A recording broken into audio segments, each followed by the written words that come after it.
speaking at a Democratic National Committee meeting in the National Harbour, said that the threats they face as a nation are real. Harris also elaborated by saying that they were threats to freedom and democracy. A very short break. Lots on the other side. More trouble for the Delhi government after LG approves CBI probe in the bus procurement deal. And former Chief Minister of Karnataka H.D. Kumaraswamy meets Telangana Minister KTR. Discussions held on politics.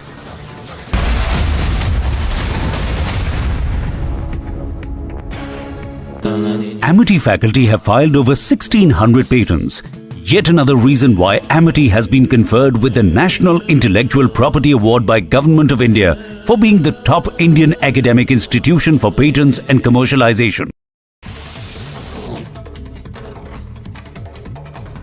A case has been registered against the TRS leader Nand Kishore Vyas after he created a commotion in Hyderabad during Assam Chief Minister Himanta Biswa Sarma on the occasion of Ganesh Chaturthi.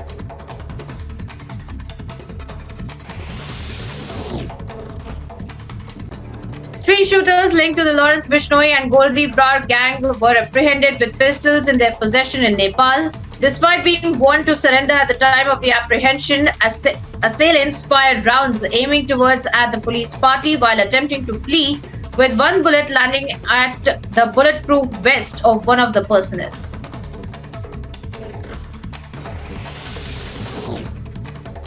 India observes one day of the state mourning today as a mark of respect for Britain's Queen Elizabeth II, who breathed her last on Thursday. According to an official statement, Her Majesty Queen Elizabeth, United Kingdom of Great Britain and Northern Ireland, passed away on September the 8th.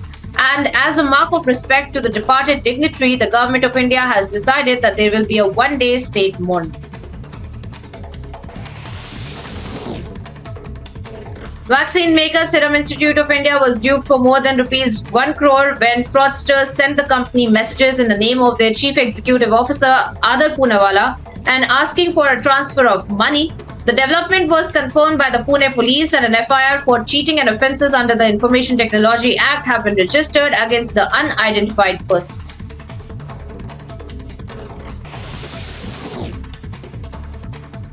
The Bihar Police Association sought a judicial probe into the incident where 5 officers were allegedly locked up for 2 hours by the District Superintendent of Police in Navadana in Bihar. The SP, when contacted by reporters, said that it was fake news, while senior officials did not comment on the matter despite several attempts to seek their reactions. Following a recommendation by the Government of India, a Gurjar Muslim named Shri Ghulam Ali have been appointed as Rajya Sabha MP. The community of the MP is reported to have a little representation in Jammu and Kashmir's legislative bodies before the abrogation of the Article 370.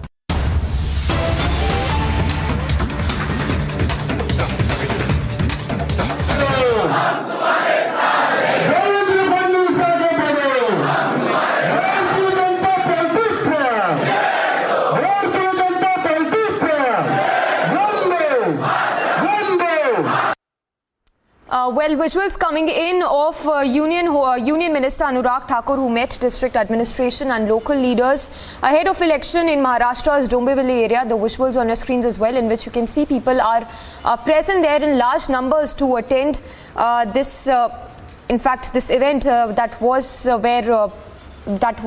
which had the presence of Union Minister Anurag Thakur, who met with district administration and local leaders in Maharashtra's Dombivli. Alisha is joining us live from Mumbai. Alisha, if you can talk to us more about the significance of this, this event that was attended by Union Minister Anurag Thakur, where he met district administration as well as local leaders.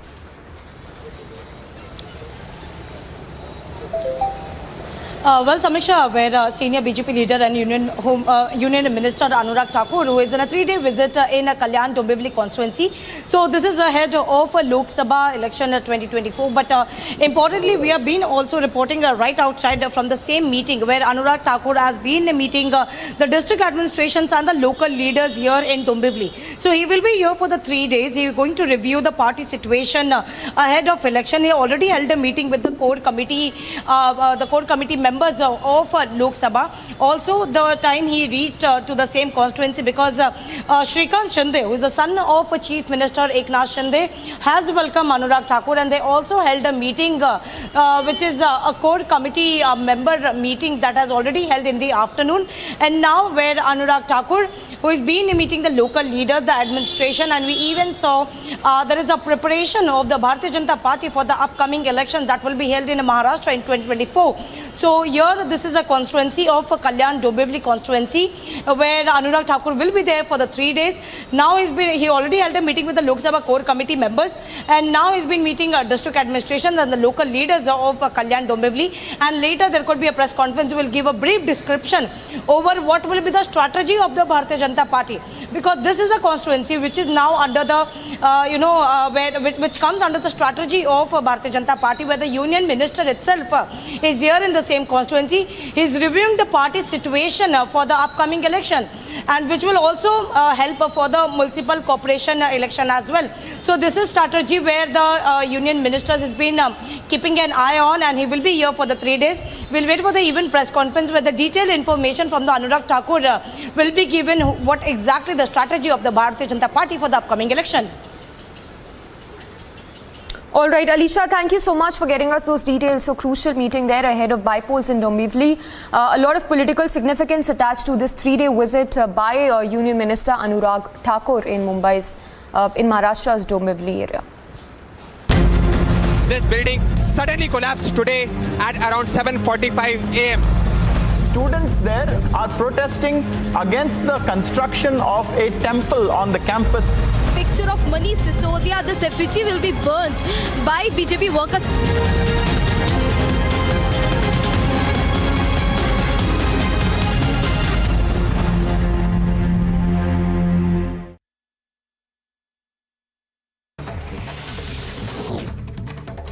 India observes one day of the state mourning today as mark of respect for Britain's Queen Elizabeth II, who breathed her last on Thursday. According to an official statement, Her Majesty Queen Elizabeth, United Kingdom of Great Britain and Northern Ireland, passed away on September the 8th. And as a mark of respect to the departed dignitary, the Government of India has decided that there will be a one-day state mourning. Vaccine maker Serum Institute of India was duped for more than ₹1 crore when fraudsters sent the company messages in the name of their chief executive officer Adar Poonawalla and asking for a transfer of money. The development was confirmed by the Pune police, and an FIR for cheating and offences under the Information Technology Act have been registered against the unidentified persons.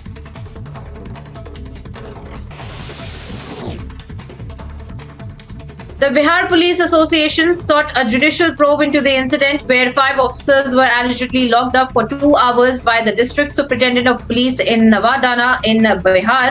The SP, when contacted by reporters, said that it was fake news, while senior officials did not comment on the matter despite several attempts to seek their reactions. Following a recommendation by the Government of India, a Gurjar Muslim named Shri Ghulam Ali have been appointed as Rajya Sabha MP. The community of the MP is reported to have a little representation in Jammu and Kashmir's legislative bodies before the abrogation of the Article 370.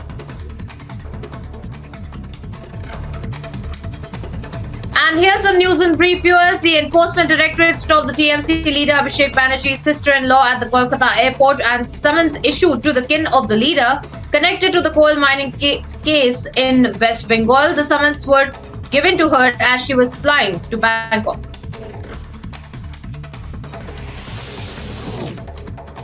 At least 17 crore of cash has been recovered following raids by the Enforcement Directorate in connection with a mobile app fraud scam. The money was recovered from a businessman in Kolkata following searches at least 6 locations.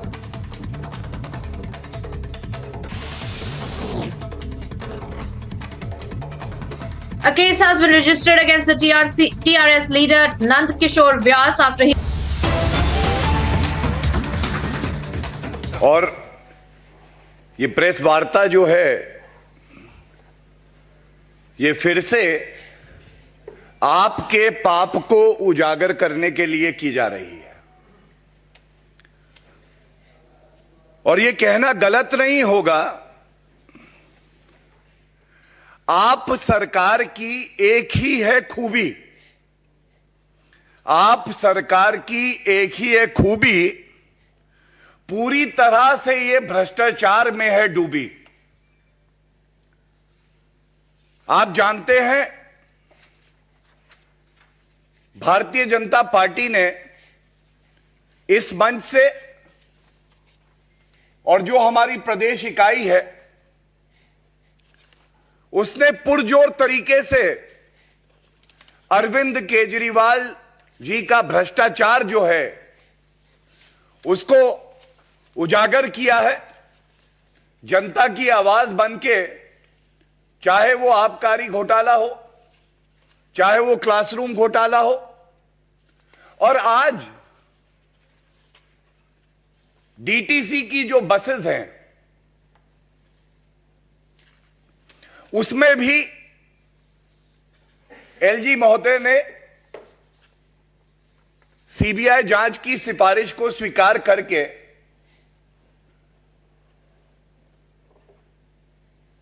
आगे बढ़ाया है। मैं सबसे पहले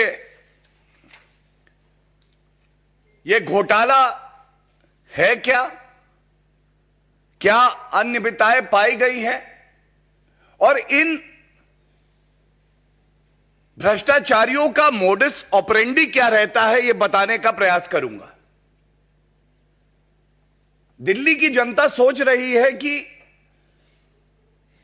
आप अरविंद केजरीवाल जी का कोई भी मंत्रालय उठाइए तो उसमें भ्रष्टाचार मिलेगा, वसूली मिलेगी। Tailor making of contracts and tenders,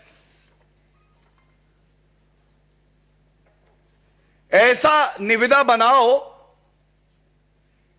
कि जो हमारे चहेते मित्र हैं, जो गुलाबी गड्डियां अरविंद केजरीवाल की तिजोरी में वापस दे सके जनता के रुपए की, उन्हीं को टेंडर मिले। जो तथ्य सामने आए हैं, सबसे पहले शुरुआत करूंगा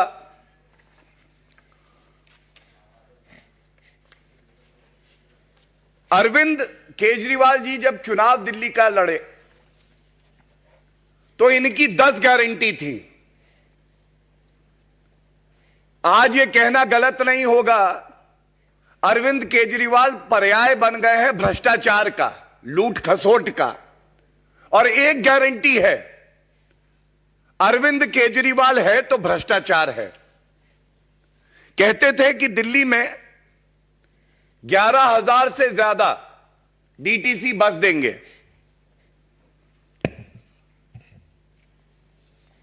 दिल्ली की जनता उम्मीद लगा के इंतजार करती रही, बस तो नहीं आई, लेकिन जो मामला सामने आया है 1,000 लो फ्लोर बसेस का है और इसमें तमाम इर्रेगुलरिटीज हुई हैं।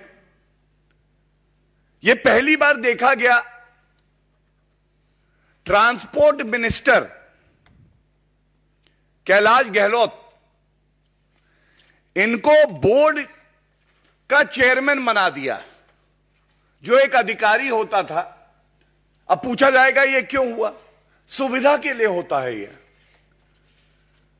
अगर अरविंद केजरीवाल का मंत्री रहेगा तो कानून को ताक पे रखते हुए जैसा अरविंद केजरीवाल बताएंगे वैसी ही शर्तें रखी जाएंगी निविदा में, वही व्यक्ति का चयन होगा, उसके बाद वसूली होगी, रुपया घूम के अरविंद केजरीवाल की तिजोरी में आ जाएगा। तो पहली अनियमितता तो यह थी। और जनता को भटकाने के लिए ऐसा प्रतीत हो कि सब बड़ा ही पारदर्शी तरीके से हो रहा है, एक कंसल्टेंट जरूर बना देते हैं। इस मामले में भी एक संस्था है DIMTS,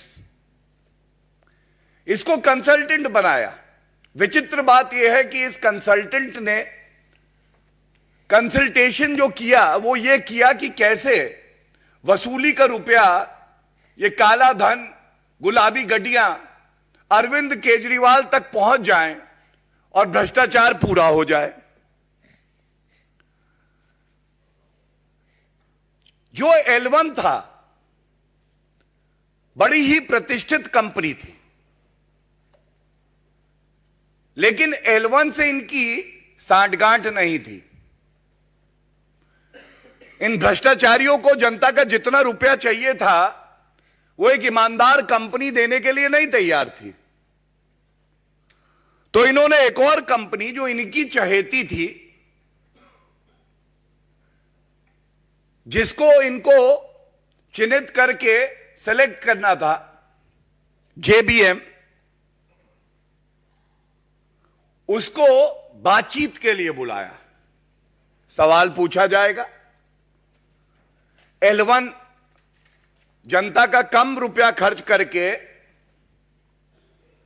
आपको BS6 की 600 बसेस के लिए उन्होंने बिडिंग करी। आप बातचीत करते, दाम कम हो जाते, जनता का रुपया बचता और बसेस भी आती, लेकिन नहीं, क्योंकि JBM चहेती कंपनी थी, उसको बुलाया बातचीत करने के लिए, जो BS6 600 बसेस के लिए L1 नहीं थी और 400 बसेस BS4 थी। यह पूछना चाहेंगे, क्या आपने कानून नहीं पढ़ा है अरविंद केजरीवाल जी, या आपकी नीयत में इतना खोट आ गया है कि कानून को दरकिनार करके केवल वसूली करने के लिए आप कुछ भी करने को तैयार हैं? There are multiple judgments of the Honorable Supreme Court that there has to be a level playing field. समानता होनी चाहिए हर बिडर के लिए। आपके पास एक L1 बिडर था, आप अगर JBM से बात कर सकते हैं तो ये जो प्रतिष्ठित कंपनी थी, इसको बुला के भी बातचीत कर सकते थे। और जब मैं कहता हूं प्रतिष्ठित, तो बड़ी जिम्मेदारी से कहता हूं, देश की सबसे प्रतिष्ठित कंपनी, उसको नहीं बुलाया गया। और ये जब सारा मामला सामने आया तो तमाम कंप्लेंट की गई। जो नागरिक हैं, जो ईमानदारी का झंडा लेके खड़े रहते हैं, जो चाहते हैं अरविंद केजरीवाल का भ्रष्टाचार पकड़ा जाए, उन्होंने भी कंप्लेंट दी। और इस बात को कहते हुए हमें गर्व है कि भारतीय जनता पार्टी ने भी, और मेरे साथ विजेंद्र जी भी बैठे हैं, इनकी भी एक कंप्लेंट है, इस मुद्दे को पुरजोर तरीके से उठाया।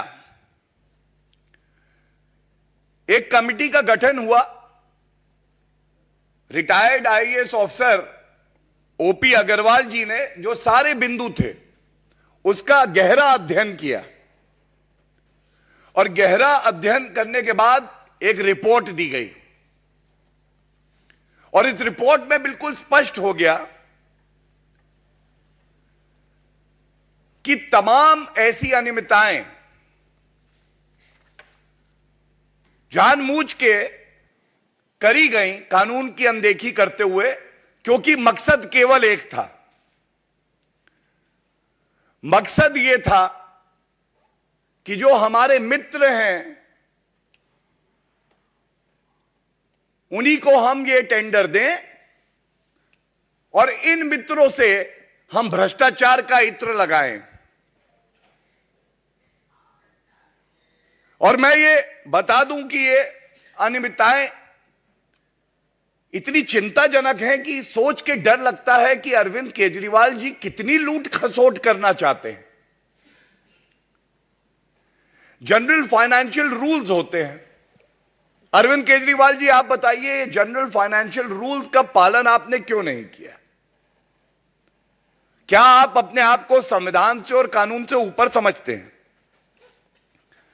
एक मैनुअल है प्रोक्योरमेंट ऑफ गुड्स, उसकी गाइडलाइंस हैं, आपने उसका भी पालन नहीं किया। ऐसा क्यों है?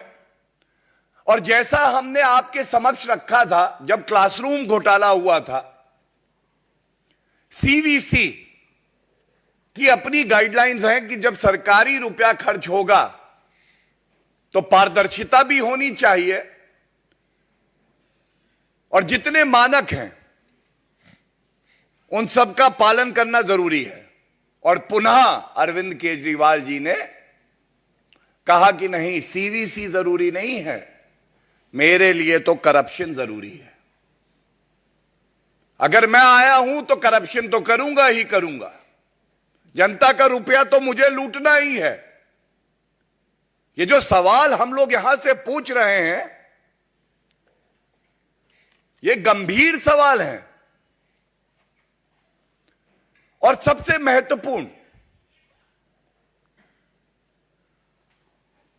जो 1000 बसेस आनी थी, इनकी मेंटेनेंस का ठेका भी इस तरह से बनाया गया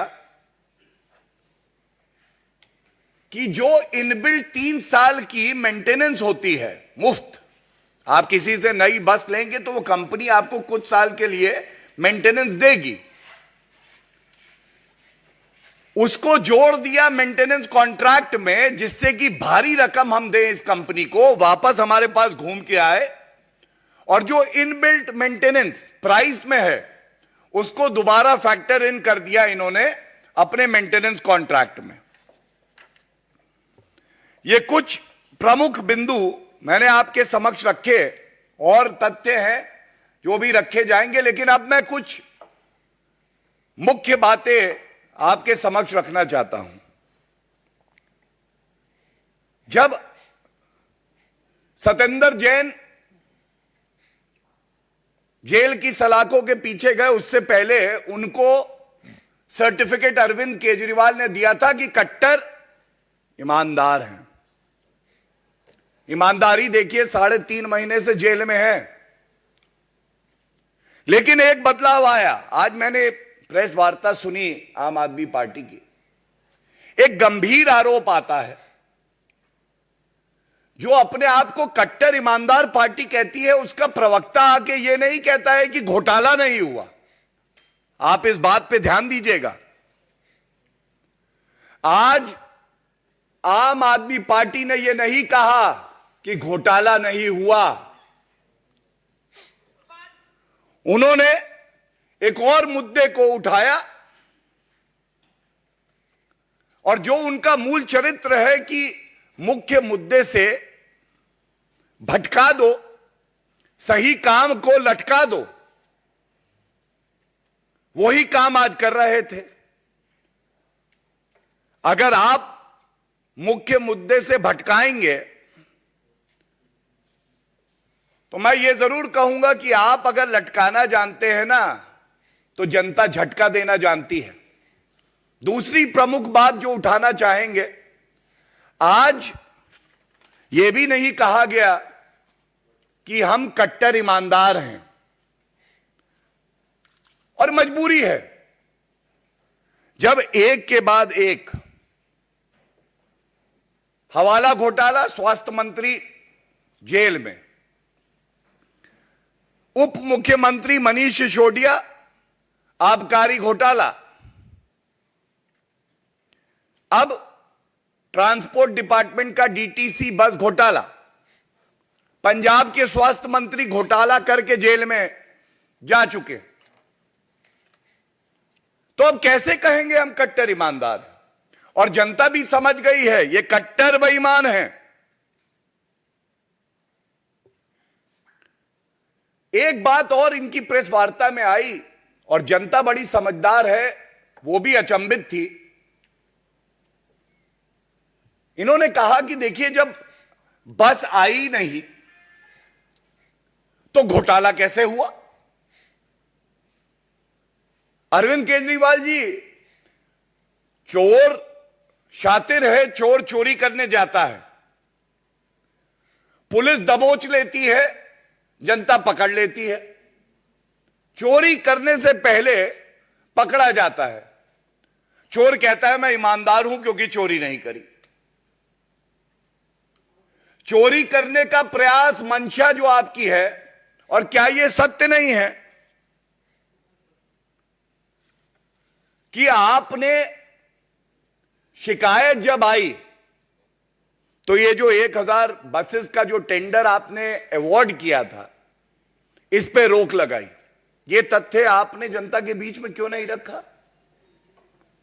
अपनी तरफ से आप भ्रष्टाचार पूरा कर चुके थे, वसूली हो चुकी थी, काला धन आपकी तिजोरी में पहुंच चुका था। लेकिन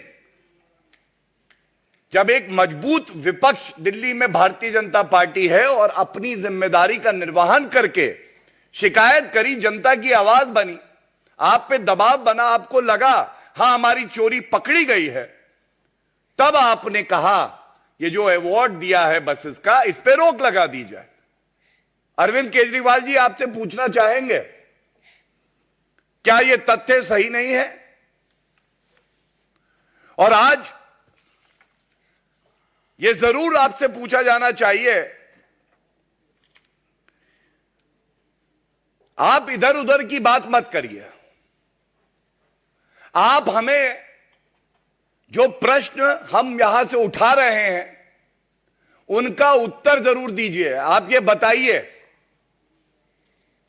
ऐसा क्यों है कि आपकी मोडस ऑपरेंडी, सबसे पहला दोस्तों को बुलाओ, अरविंद केजरीवाल उन दोस्त से कहें तुम मुझे गुलाबी गड्डियां दो, मैं तुम्हें टेंडर दूंगा। उसके बाद ये जो चहेते हैं ये बैठते हैं अरविंद केजरीवाल जी के साथ। ये मोडस ऑपरेंडी का दूसरा कदम है।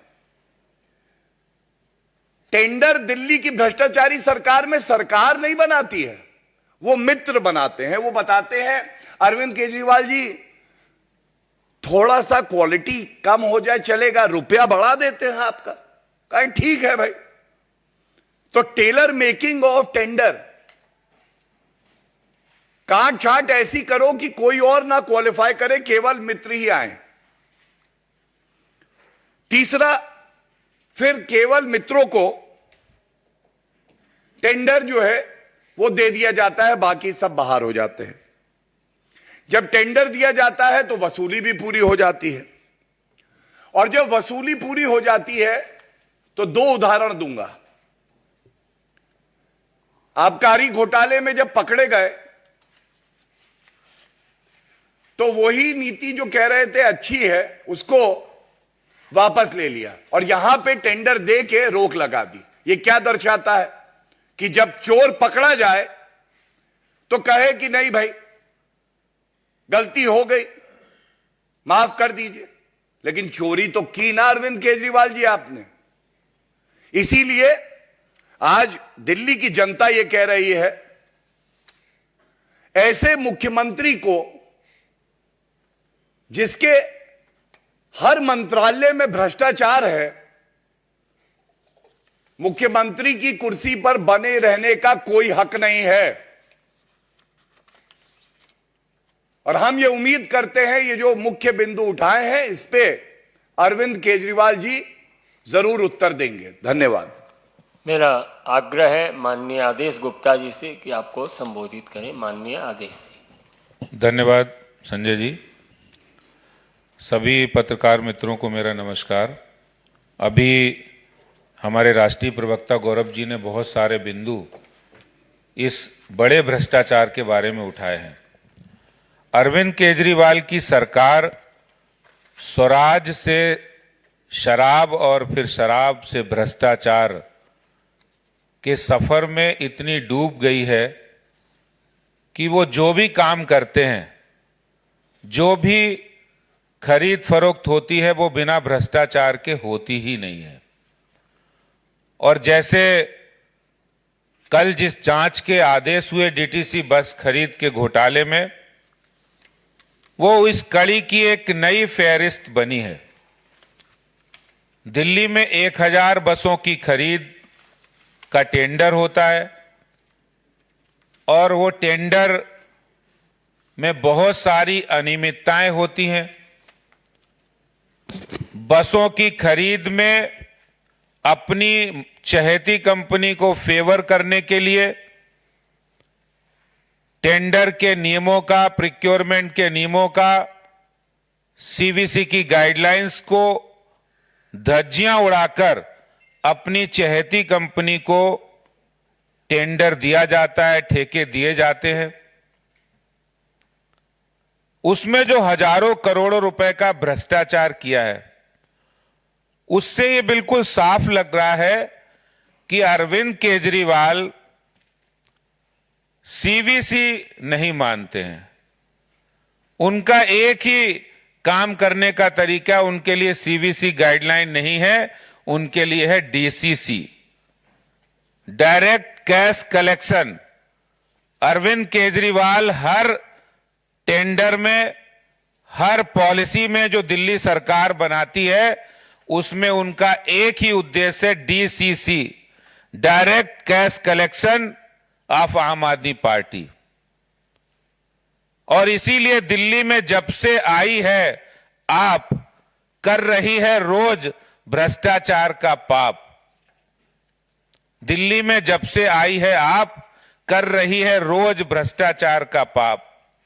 और इसीलिए कहते हैं कि आप नहीं पाप है, भ्रष्टाचार की बाप है, दिल्ली और देश की जनता के लिए अभिशाप है। और इसीलिए अरविंद केजरीवाल और इनकी पार्टी के नेता, जब से इनके खुलने लगे हैं काले कारनामे, तब से आप नेता लगे हैं बहुत घबराने, और घबराकर वो इधर उधर के मुद्दे उठा रहे हैं, इधर उधर की बातें कर रहे हैं। और इसीलिए दिल्ली की जनता ने ठाना है, आपको दिल्ली की जनता ने ठाना है, आपका तोड़ना है झूठ और भ्रष्टाचार का ताना बाना है।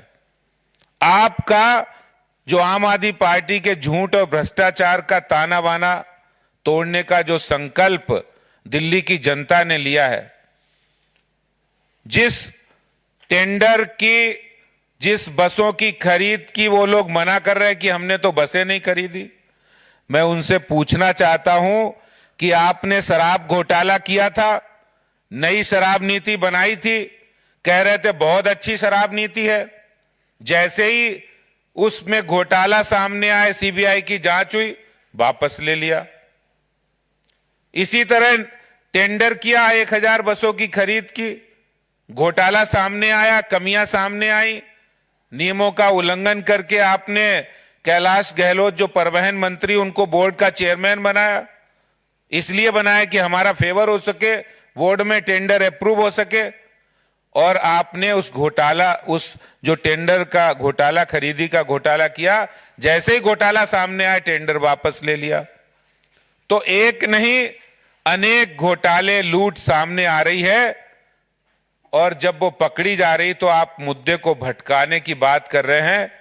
आज मैं ये कह सकता हूं कि ये डीटीसी का नया घोटाला भ्रष्टाचार की, आम आदमी पार्टी के भ्रष्टाचार की नई इबारत है, ये नई कहानी है।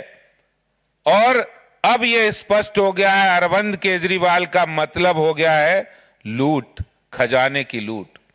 अरविंद केजरीवाल माने भ्रष्टाचार, अरविंद केजरीवाल माने दिल्ली जल बोर्ड घोटाला, अरविंद केजरीवाल माने शराब का घोटाला, अरविंद केजरीवाल माने क्लासरूम घोटाला, अरविंद केजरीवाल माने डीटीसी बस घोटाला, और अरविंद केजरीवाल माने स्कीम से स्कैम, स्कीम बनाते हैं स्कैम के लिए, और अरविंद केजरीवाल माने इश्तेहार।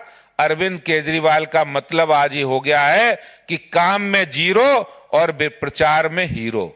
ये अरविंद केजरीवाल आज भ्रष्टाचार के इस मुकाम पर उन्होंने दिल्ली को लाकर खड़ा कर दिया कि कोई भी डिपार्टमेंट, कोई भी काम ऐसा छोड़ा नहीं जो बिना भ्रष्टाचार के आज आम आदमी पार्टी कर रही हो। और ये नया जो पुरानी जांच चल रही थी दिल्ली में डीटीसी बस की खरीद के घोटाले की, इस पर भी आम आदमी पार्टी निश्चित रूप से वो इधर उधर की बातें करेंगी, लेकिन भारतीय जनता पार्टी एक विपक्ष के नाते जनता की तरफ से पूछना चाहती है कि इस पर जो आपने घोटाला भ्रष्टाचार किया है, इस पर आपका क्या जवाब है। बहुत बहुत धन्यवाद। ग्रह होगा, इसके खिलाफ निरंतर विधानसभा में आवाज उठाने वाले वरिष्ठ विधायक विजेंद्र गुप्ता जी से कि आपको संबोधित करें। साथियों, आज बहुत ही खुशी का दिन है, क्योंकि 4.5 साल के लंबे संघर्ष के बाद भ्रष्टाचारियों की पोल अब खुलने के कगार पर है। मैं संक्षिप्त में 2018 से शुरू करता हूं। 1 जून 2018 को एक षड्यंत्र के तहत दिल्ली के ट्रांसपोर्ट मिनिस्टर को डीटीसी के बोर्ड का चेयरमैन नियुक्त किया गया। ये हैरानी प्रकट करने वाला ये फैसला था, क्योंकि डीटीसी के इतिहास में 1970 से लगभग 52 वर्ष में ऐसा कभी नहीं हुआ कि डीटीसी का चेयरमैन कोई पॉलिटिकल आदमी बने।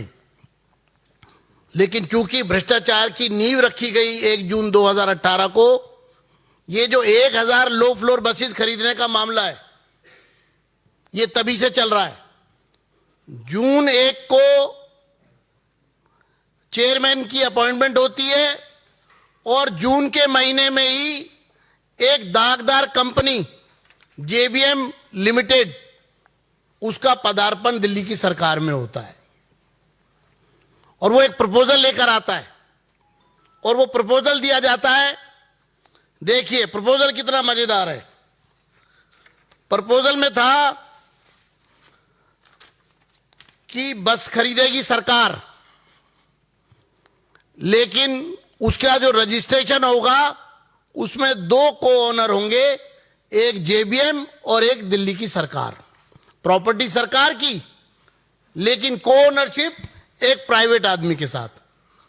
दूसरा, टेंडर कोई नहीं होगा, बिना टेंडर के उसके प्रपोजल पर ओके। तीसरा, उसको 14,000 रुपए प्रतिदिन सरकार पेमेंट देगी। बस सरकार की, सीएनजी सरकार की, कंडक्टर सरकार का 14,000 रुपए पर डे देगी। 14,000 रुपए पर डे का मतलब है 4 लाख रुपया पर महीने और लगभग 10 साल में 5 करोड़ रुपया। बस की कीमत 70 लाख रुपए। हमने ये मामला वहां से उठाना शुरू किया। मैं नेता विपक्ष था। अगस्त 2018 में ये मामला जब प्रकाश में आया और सदन में इस मामले को ले जाने के लिए जो हमने प्रेस वार्ता की, तो उसके बाद इस पूरे प्रपोजल को दबा दिया गया। फिर एक नई शुरुआत हुई जुलाई 2019 में, और जुलाई 2019 में जो L1 था उसको वर्क ऑर्डर नहीं दे रहे, L2 से नेगोशिएशन कर रहे हैं कि L1 के रेट पर आप देना। और इसके अलावा जब बोर्ड की मीटिंग में यह मामला आया 2019 जुलाई का अप्रूवल के लिए, तो मैं 2-3 पंक्तियां पढ़ देता हूं, क्योंकि हमने भी उस समय भी इस मामले पे ऑब्जेक्शन किया और एंटी करप्शन ब्रांच को कंप्लेंट डाल दी। इसमें एडिशनल चीफ सेक्रेटरी मीटिंग में कहते हैं, made queries about the manner in which the tender has been dealt by the DTC and it was pointed out by her that this was one tender, but the DTC is processing the same as if there are 2 separate tenders for the BS4 and BS6.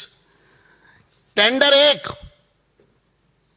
लेकिन उसको split कर दिया board की meeting में लाकर work order देते वक्त। उसके बाद अधिकारियों ने, ये मिनट्स की कॉपी है मेरे पास, जुलाई 19 में जो टेंडर हुआ उसकी मीटिंग जो हुई, बोर्ड मीटिंग, छठी बोर्ड मीटिंग 19 की 10/12/2019 को, उसमें पूरा एक वर्बेटम है कि किस तरह एडिशनल चीफ सेक्रेटरी ने उसका विरोध किया, और बाद में लास्ट में ये तक कहा कि it was further informed by additional chief secretary transport that a request letter dated 27/11/19 has also been received from anti-corruption branch government of NCT of Delhi for seeking prior approval of the competent authority under section 17A PC Act 1988। यानी कि एक तरफ ACB जांच करने के लिए एक permission मांग रही है, चीफ सेक्रेटरी बता रहे हैं मीटिंग में, और पूरा हवाला दिया है कि ये पूरा गड़बड़ है, घोटाला है, गड़बड़ झाला है, ये हम जेबीएम को वर्क ऑर्डर नहीं दे सकते। लेकिन मंत्री का दबाव लगातार बना रहा, और उसके बाद जब लगा कि मामला जमेगा नहीं, तो उसके बाद उसको फिर ड्रॉप कर दिया। फिर एक शुरुआत की मार्च 2020 में, और मार्च 2020 में इन्होंने एक शुरुआत की और जनवरी 2021 को एक वर्क ऑर्डर इशू किया लगभग 4,500 करोड़ रुपए का, और उसमें स्कोप था 250 बसेस और बिना टेंडर के खरीदने का, जिसके भी वर्क ऑर्डर का पार्ट बना दिया गया, और बाद में फिर अगली मीटिंग स्पेशल कॉल की गई, उसको विड्रॉ किया गया। तो 250 यानी 25%, तो यानी कि 5500 करोड़ रुपए का लगभग ये एक वर्क ऑर्डर। आपको मैं बताना चाहता हूं कि दिल्ली की सरकार के इतिहास में आज तक एक वर्क ऑर्डर, एक प्रोक्योरमेंट इन वन गो इतनी बड़ी कभी हुई ही नहीं थी। 5,000 करोड़ की प्रोक्योरमेंट एक साथ एक वर्क ऑर्डर में, यह एक बड़ा घोटाला, सबसे बड़ा टेंडर जिसमें सबसे बड़ा घोटाला। बस की कीमत 87 लाख रुपए, लेकिन उसकी एएमसी 4 गुना ज्यादा। बस की कीमत 870 करोड़ रुपए और एएमसी जो है वो 3500 करोड़ रुपए। 45 रुपए पर किलोमीटर। जिस दिन नई बस सड़क पर उतरेगी, पहला किलोमीटर चलेगी, उस पर 45 रुपए पर किलोमीटर प्राइवेट बिडर को मिलेगा, प्राइवेट कंपनी को मिलेगा। अब आप समझिए कि बस सरकार की, ड्राइवर सरकार का, सीएनजी सरकार की, डिपो सरकार की, कंडक्टर सरकार का, सब कुछ सरकार का। बस भी सरकार ने खरीदी, लेकिन उसको धोने पहुंचने के नाम पर पहले किलोमीटर से 45 रुपए पर किलोमीटर, 200 किलोमीटर एवरेज एक डीटीसी बस पर डे चलती है, 9,000 रुपए पहले दिन एक बस पर, 1000 बस पर 90 लाख रुपए पहले दिन, पहले महीने में 27 करोड़ रुपए, और पहले साल में लगभग 350 करोड़ रुपया सिर्फ मेंटेनेंस का। बस की कुल कीमत 3 साल में, जब वारंटी पीरियड है 3 साल का, उसके अंदर अंदर बस की, उससे ज्यादा बस की कीमत कंपनी को दी जा रही थी। हम लोगों ने मामला उठाया मार्च में हाउस के अंदर, और जब लगा कि बात काबू से बाहर जा रही है, तो आपको जान के हैरानी होगी, जनवरी 2021 को वर्क ऑर्डर इशू करते हैं। 6 महीने बाद, लगभग 5 महीने बाद 11 जून को ये ऑर्डर निकालती है दिल्ली गवर्नमेंट कि हम ये जो बसें खरीद रहे थे 1000, इसको हमने अबेंस में डाल दिया है। हम पूछना चाहते हैं कि जब वर्क ऑर्डर सरकार इशू कर देती है, एक एग्रीमेंट साइन कर लेती है, कॉन्ट्रैक्ट हो जाता है, तो सरकार ने किस अधिकार से इसको अबेंस में रखा? एक, दूसरा जो एजेंसी थी, जो कल्प्रेट है, वो चुप क्यों रहा? क्या उसको कोर्ट गया? जब 4,500 करोड़ का माल आप खरीद रहे हैं, तो उस 4,500 करोड़ के माल पर जनवरी में आप वर्क ऑर्डर देते हैं, 5 महीने में उसने प्रोक्योरमेंट के लिए पूरा जो अपना रॉ मटेरियल जुटाना, वो करना, और सप्लाई देने का तैयारी करना।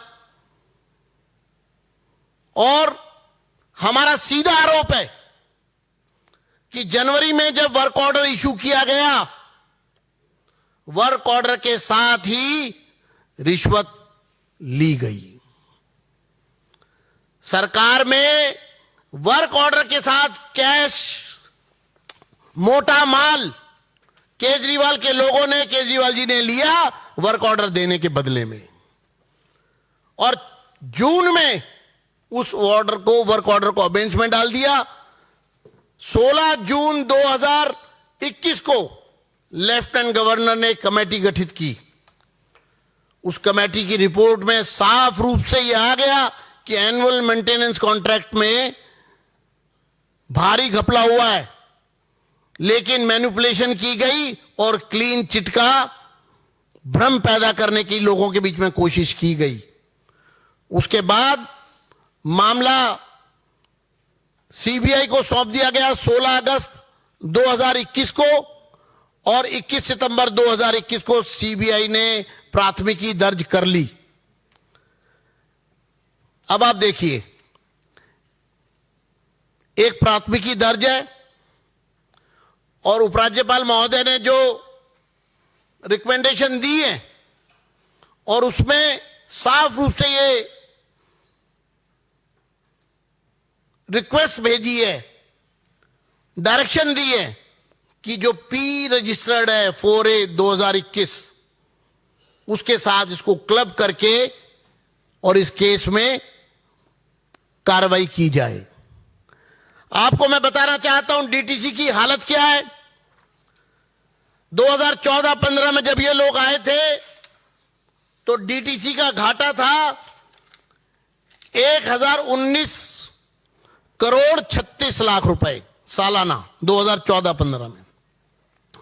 आज वो घाटा बढ़कर के लगभग 2200 करोड़ रुपए सालाना हो चुका है। डीटीसी 2200 करोड़ रुपए सालाना में नुकसान में, और ये घाटा लगातार बढ़ रहा है। आज डीटीसी के पास जितनी बसें डीटीसी की चल रही हैं वो सारी बसें 7.5 लाख किलोमीटर से ज्यादा चली हुई है और 12 साल से ज्यादा पुरानी हैं, यानी कि कंडम बसें हैं।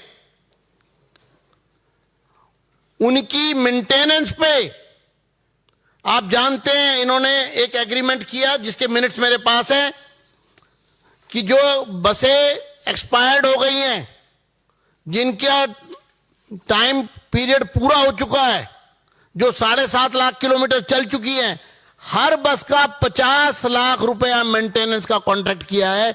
1000 बसेस पर 500 करोड़ रुपए की पेमेंट सरकार के खजाने से जा चुकी है 3 साल की मेंटेनेंस के लिए सिर्फ, और इतने में नॉन एसी बस आती है। तो साथियों, मैं इतना कहूंगा अंत में कि ये कोई छोटा मोटा घोटाला नहीं है, ये बहुत बड़ा घोटाला है जो इनके प्रवक्ता लोगों को गुमराह करने की कोशिश कर रहे हैं। मैं उनको खुली चुनौती देता हूं कि वो खुले मंच पर आकर हमसे बहस करें, लोगों के सामने आए, और जिस घोटाले में भ्रम पैदा कर रहे हैं, टेंडर तो हुआ ही नहीं, उसके वर्क ऑर्डर को अबेंच में रखा गया, कैंसिल नहीं किया गया है, वो भी आपके सामने है। धन्यवाद। आपके कोई प्रश्न हो तो पूछ सकते हैं। मोहित भट्ट।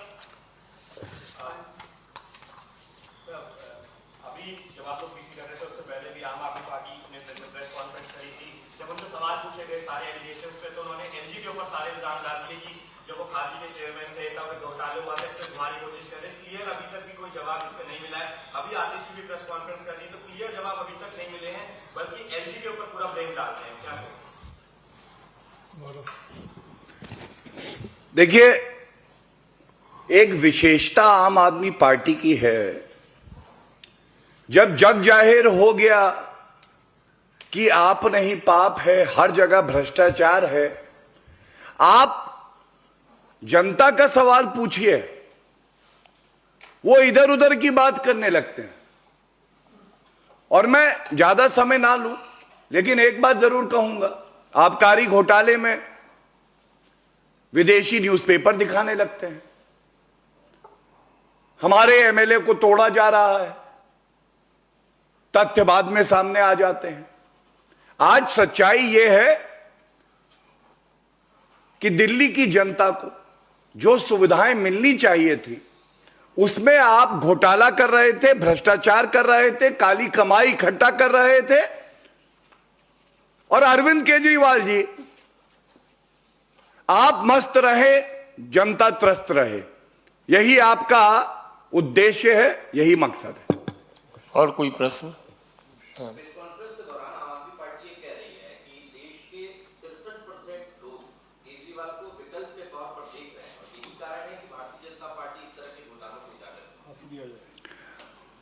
देखिए, ऐसा है, जो जानकारी हमारे पास आती है, 99% भ्रष्टाचारी अरविंद केजरीवाल को ही चाहते हैं। 99%। उनको पता है, अरविंद केजरीवाल के साथ ड्राइंग रूम में बैठो, चाय पियो, निविदा खुद बनाओ, गुलाबी गड्डियां दो, टेंडर पाओ। लेकिन जनता की कौन सोच रहा है? भारतीय जनता पार्टी। और जनता की आवाज इतनी प्रखर, इतनी मजबूत कर देंगे कि अरविंद केजरीवाल भी खुद आके बोलेंगे कि आप कट्टर बेईमान है।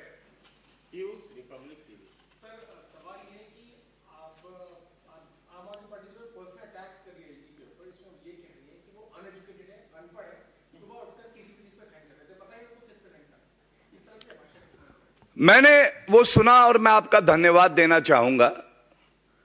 आज कहा जा रहा था कि हर सुबह एलजी महोदय उठते हैं और एक नई चिट्ठी लिख देते हैं।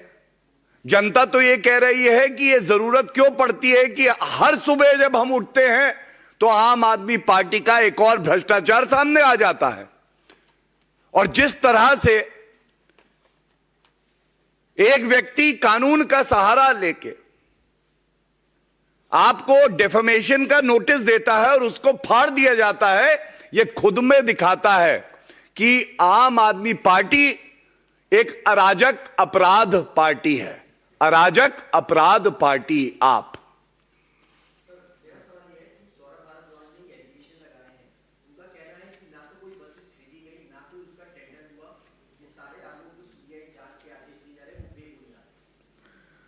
देखिए, जो प्रश्न इस मंच से उठा दिए गए हैं उसको दोबारा दोहराऊंगा नहीं। मैंने वो प्रेस वार्ता सुनी, उन्होंने ये नहीं कहा ये घोटाला नहीं हुआ, नंबर 1। 2, उन्होंने ये नहीं कहा कि हम कट्टर ईमानदार हैं, ये तो चला गया। और तीसरी बात, चोर चोरी करने जाता है, पुलिस लपक लेती है, कहता है मैं चोरी तो नहीं कर पाया इसलिए ईमानदार हूं। ये कोई तर्क है? ये अरविंद केजरीवाल का तर्क है। और मैं फिर से कहूंगा, जनता। And here's some news in brief, viewers. Punjab's Mansa court has sentenced the main shooter of the Sidhu Moosewala murder case along with his 2 associates to a 6-day police remand. They were arrested at the West Bengal-Nepal border and lodged in the CIA police station in Mansa. The Lieutenant Governor of Delhi, V.K. Saxena, has approved the proposal to forward a complaint to the CBI about the alleged irregularities in the procurement of 1,000 low-floor buses by the Delhi Transport Corporation. The complaint was registered by the Chief Secretary of Delhi Transport Corporation. Aam Aadmi Party MLA Saurabh Bharadwaj has slammed the LG after he approved CBI probe into the DTC bus deal, says he is trying to divert attention. सबूतों के साथ एक सांसद ने आपके ऊपर आरोप लगाया, सबूतों के साथ 5 विधायकों ने आपके ऊपर आरोप लगाया और आपके ऊपर आरोप दिल्ली विधानसभा में लगाया गया। आप इंक्वायरी के लिए क्यों नहीं तैयार हैं? सिर्फ अपनी भ्रष्टाचारों के आरोप से ध्यान भटकाने के लिए एलजी साहब रोज नया नाटक करते हैं। National flag across the country is flying at half-mast as one-day state mourning is being observed by the country as a mark of respect for Britain's Queen Elizabeth, who died on September 8th. Officers of the Mumbai Airport Customs seized 12 kg gold valued at rupees 5.38 crore from a specially designed belt worn by a Sudanese passenger. Some passengers created commotion to help him escape but were overpowered. According to the custom officers, 6 people have been detained while 6 were being deported. In a joint operation of police and CRPF, seized 2.32 kg of gold during a passenger bus inspection in Karbi Anglong district last night and arrested 3 persons hailing from the Thubal district of Manipur.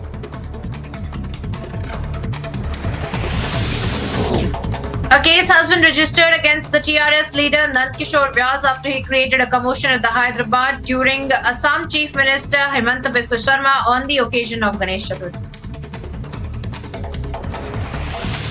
Former Karnataka Chief Minister and JDS leader H.D. Kumaraswamy held talks with the Telangana Urban Developmental Minister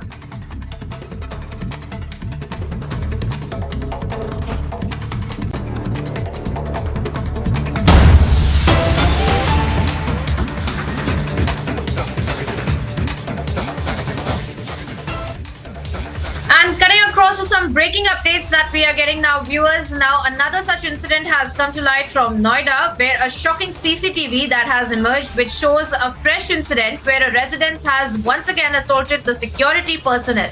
Now, the incident has been caught on CCTV, and those are the CCTV images that we are putting out on your screens right now. The woman can be seen slapping the security guard. You can see those in the visuals right now. These are the CCTV footages that we are putting across for you. This is a shocking video that has really come to light in Noida, where this woman is seen slapping the security guard once again. We see that there is a verbal altercation that takes place between the woman and the security guard. The security guard seems to be stopping her from doing something, basis of which she charges towards him and then slaps him and continues to get physically assaulting him, in fact, as well in those videos that we are putting out.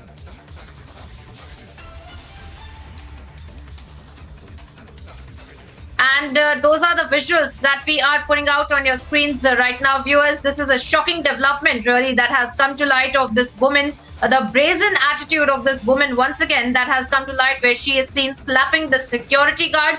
For more on this, let me go across to my colleague Piyush, who's reporting on this story. Piyush, tell us more about this shocking video that really has come to light, the CCTV footage that you've accessed for us, where this woman is brazenly physically assaulting the security guard. What's the story behind this? Well, absolutely, Priyanka. Once again, we are seeing this CCTV footage coming in from Noida of Uttar Pradesh, where this woman is seen slapping a security guard, and that has come from a Clio society in Noida of Uttar Pradesh. And now what we are given to understand is that the police of Phase 3 have now registered a case, and most likely further she could also be arrested. We have seen earlier also 2 times in Noida this kind of incident has taken place, where Shrikant Tyagi was seen misbehaving with a woman, and then we saw as to how one more woman from Noida itself was seen, assaulting the security guard just because of the parking issues. Now, this another shocking incident has emerged from Noida, and that's from Phase 3, where this woman is seen slapping a security guard. We'll have to wait and watch what kind of investigation the police is further going to do, but this is once again we are seeing as to how unruly behavior at the part of resident of Noida, where this woman is seen slapping security guard. We are still trying to ascertain the reason of altercation which took place between security guard and the woman, but so far we have got the information and also the CCTV footage in which we can clearly see as to how this woman who lives in Noida Clio society is seen slapping the security guard. What we can also tell to our viewers is that Phase 3 police station, a case has been registered in the Phase 3 police station of Noida, and we can expect further interrogation and further actions being taken by the Noida police as far as this entire case is concerned. Well, of course, Piyush there getting us the latest, viewers, as far as this really shocking CCTV footage is concerned, where this woman is very brazenly seen attacking the security personnel as well. And as Piyush was also pointing out, that the investigation will also be carried out into the same.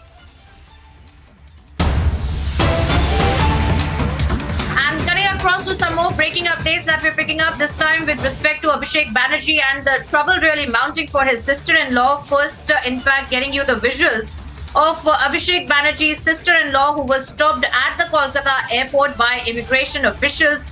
And allegedly she was expected to leave for Bangkok is what we had understood. Now these are the visuals that we are putting out on your screens right now of Abhishek Banerjee's sister-in-law, who has also been summoned by the Enforcement Directorate on Monday, that is tomorrow itself, and she will be further interrogated with respect to the coal scam case that is being investigated by the Enforcement Directorate. And of course the CBI already has grilled several of the people involved in this entire coal scam case as well. Let me go across to my colleague Kishle, who's reporting on this story from the R Bangla newsroom.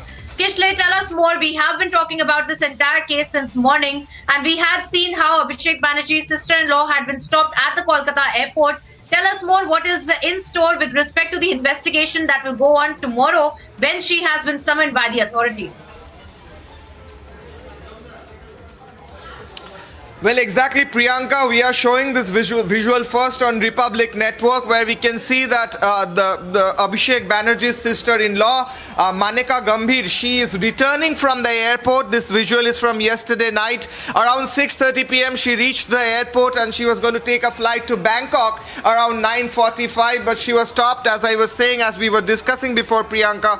She was stopped by the immigration officials, and then ED official came and gave her a notice to appear before the ED next week, probably on Monday. That's what we are getting to know from our topmost sources in ED. And this is the first visual that we are getting, that she's returning from the airport. In spite of a travel restriction, travel ban, she tried to move from India to Bangkok, and ED is trying to understand whether that's one of the reasons of her being involved in the case, whether she was trying to elope or she had some other work, or it was exactly some other reason. That's what ED is trying to understand. They have also prepared a questionnaire. So we are looking at all these developments from Bengal and other big stories in Bengal as well. We will be coming back with more on Republic after a short break.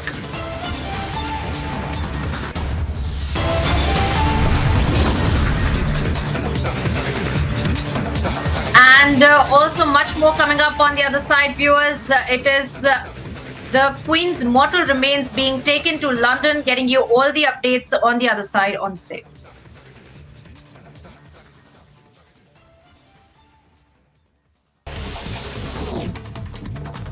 Following a recommendation by the Government of India, a Gurjar Muslim named Shri Ghulam Ali have been appointed as Rajya Sabha MP. The community of the MP is reported to have a little representation in Jammu and Kashmir's legislative bodies before the abrogation of the Article 370.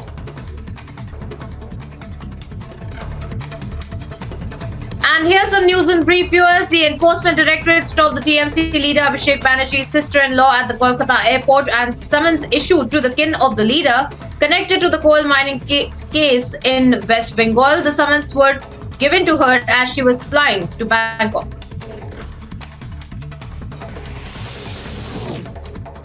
At least 17 crore of cash has been recovered following raids by the Enforcement Directorate in connection with a mobile app fraud scam.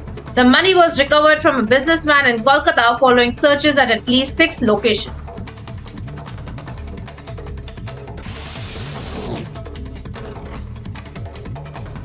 A case has been registered against the TRS leader Nand Kishore Vyas after he created a commotion in Hyderabad during Assam Chief Minister Himanta Biswa Sarma on the occasion of Ganesh Chaturthi.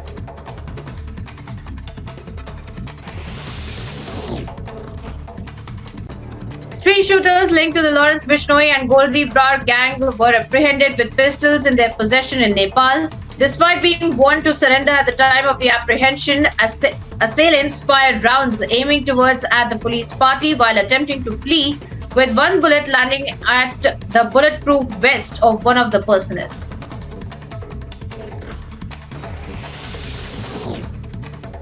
India observes one day of the state mourning today as a mark of respect for Britain's Queen Elizabeth II, who breathed her last on Thursday. According to an official statement, Her Majesty Queen Elizabeth, United Kingdom of Great Britain and Northern Ireland, passed away on September the 8th, and as a mark of respect to the departed dignitary,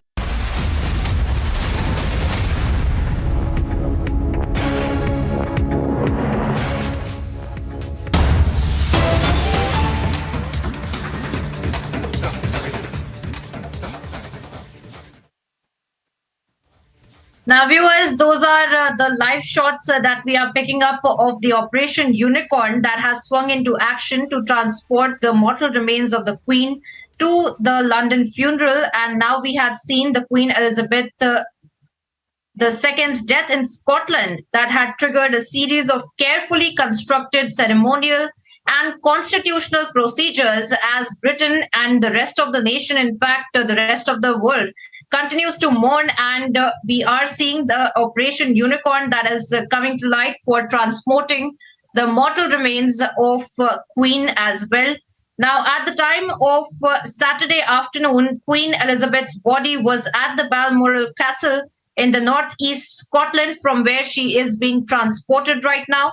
And we are also being told that it was one of her favorite places. In fact, it was known to be one of her favorite places. And she usually used to spend 3 months in a year there.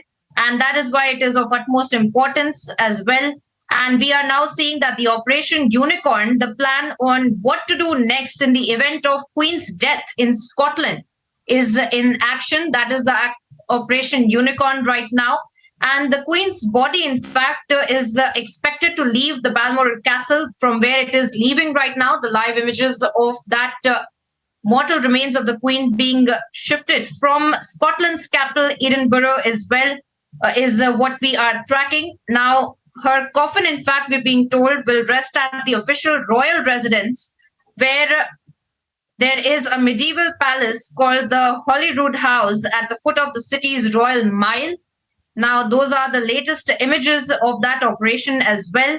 Now, it is also expected to be carried in a procession along with Edinburgh's Royal Mile on Monday itself, so that the members of the public and the royal family as well can pay their respects as it travels to St. Giles Cathedral as well.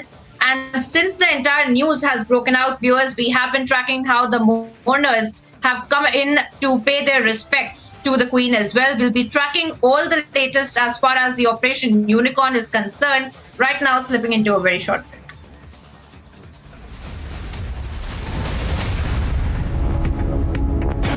Amity faculty have filed over 1,600 patents. Yet another reason why Amity has been conferred with the National Intellectual Property Award by Government of India for being the top Indian academic institution for patents and commercialization. At least 17 crore of cash has been recovered following raids by the Enforcement Directorate in connection with a mobile app fraud scam. The money was recovered from a businessman in Kolkata following searches at least 6 locations.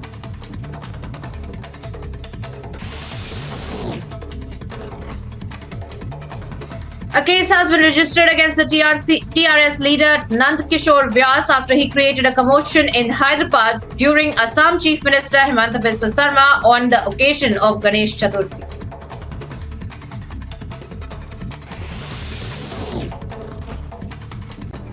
Three shooters linked to the Lawrence Bishnoi and Goldie Brar gang were apprehended with pistols in their possession in Nepal. Despite being warned to surrender at the time of the apprehension, assailants fired rounds aiming towards at the police party while attempting to flee, with one bullet landing at the bulletproof vest of one of the personnel.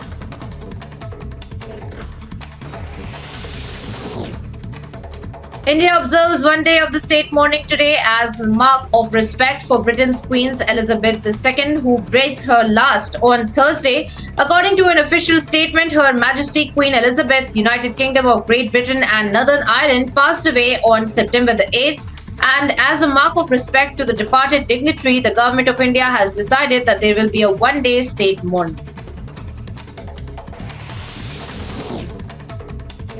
Vaccine maker Serum Institute of India was duped for more than rupees 1 crore when fraudsters sent the company messages in the name of their Chief Executive Officer Adar Poonawalla and asking for a transfer of money. The development was confirmed by the Pune police, and an FIR for cheating and offences under the Information Technology Act have been registered against the unidentified persons. The most renowned speakers, the most acclaimed legal eagles, the most distinguished academicians, and the biggest newsmakers come together on the most esteemed stage. Watch the unmissable Ram Jethmalani Memorial Lecture on September 17th only on Republic TV.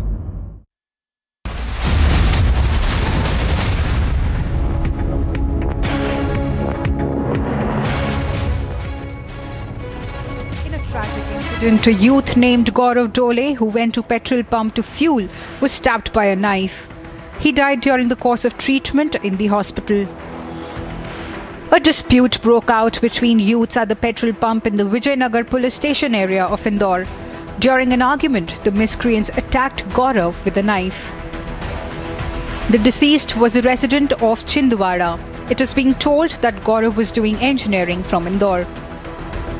The entire incident was caught on CCTV camera in the petrol pump. Petrol भराने के बात को लेके इनसे दो एक लड़के थे जो मोटरसाइकिल पे, उनसे कुछ विवाद हुआ। इसी दरमियान इनने उनके साथ में चाकू से उसके साथियों ने इनने मिलकर उसको चाकू से वार कर दी, जिससे उन्हें इलाज के दौरान।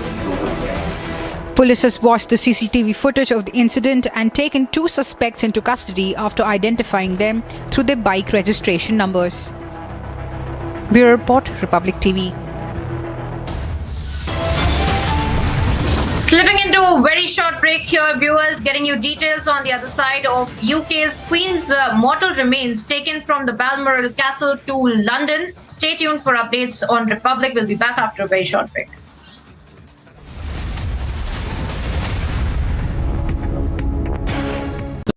Amity faculty have filed over 1,600 patents. Yet another reason why Amity has been conferred with the National Intellectual Property Award by Government of India for being the top Indian academic institution for patents and commercialization. 3 shooters linked to the Lawrence Bishnoi and Goldi Brar gang were apprehended with pistols in their possession in Nepal. Despite being warned to surrender at the time of the apprehension, assailants fired rounds aiming towards at the police party while attempting to flee, with one bullet landing at the bulletproof vest of one of the personnel.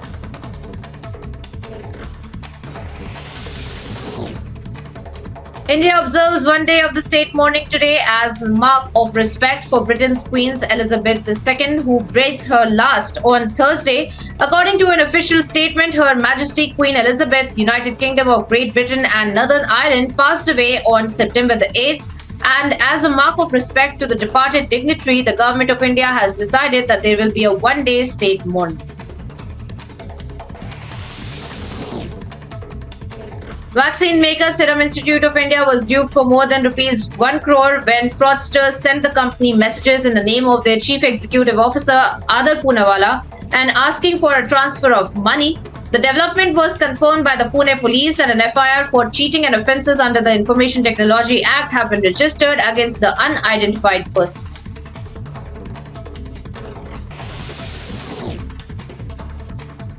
The Bihar Police Association sought a judicial probe into the incident where 5 officers were allegedly locked up for 2 hours by the District Superintendent of Police in Navadana in Bihar.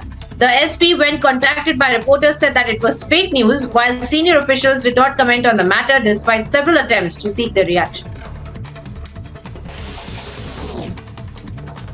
Following a recommendation by the Government of India, a Gurjar Muslim named Shri Ghulam Ali have been appointed as Rajya Sabha MP. The community of the MP is reported to have a little representation in Jammu and Kashmir's legislative bodies before the abrogation of the Article 370. And here's some news in brief, viewers. The Enforcement Directorate stopped the TMC leader Abhishek Banerjee's sister-in-law at the Kolkata airport, and summons issued to the kin of the leader connected to the coal mining case in West Bengal. The summons were given to her and cutting across back, viewers, to the Operation Unicorn in right now. We are getting you the live images of the mortal remains of the Queen Elizabeth II being brought to Edinburgh as well, and in fact from the Balmoral Castle that she had been shifted from. And we are being given the itinerary of this entire event as well, where in fact the Queen's mortal remains will be leaving from the Balmoral Castle. Those are the live images of the mortal remains being shifted to Scotland's capital, Edinburgh, as well. And we are also getting you all the updates as far as the protocol is concerned, as far as the Queen's funeral that will also take place. As of now, there is no date that has been fixed for the Queen's funeral, but we are being told that it is in the week beginning on Monday, on September the 19th, where it will be attended by leaders and dignitaries from across the world, and the Queen's coffin will be carried to the short distance from the Westminster Hall to the Westminster Abbey for the ceremony that will be taking place as well. And also the crowds are expected to be on the streets of London, with the millions, in fact, that will be watching this entire funeral as well. And as per the protocol, the UK's national mourning period, in fact, will also end on the day after the Queen's funeral. But as of now, this is the Operation Unicorn in action right now, where the Queen's mortal remains are being carried from Balmoral Castle as well. And we are also being told that the mortal remains of the Queen will also be transported either via the royal train or the plane to London as well. And where the Queen, in fact, will lie in state for several days in the Parliament's Westminster Hall. That will also be then made open to public. In fact, another interesting bit of information, when the entire transportation will take place, we are also being told that the several people that had been on strikes, they have called off those strikes as a respect for the Queen as well. And we are seeing mourners from across the country really trying to get a glimpse of their beloved Queen, as the final journey really takes place of the Queen as per the Operation Unicorn, where the mortal remains of the Queen are being transported from the Balmoral Castle right now to Edinburgh. And we are seeing how the protocol as well that has kicked in as far as the mortal remains of the Queen are concerned, and also the funeral procession that is all set to take place perhaps in the week of 19th of September. Viewers, we're getting you all the updates of how Operation Unicorn is in action right now. Right now, slipping into a very short break, getting you updates on the other side.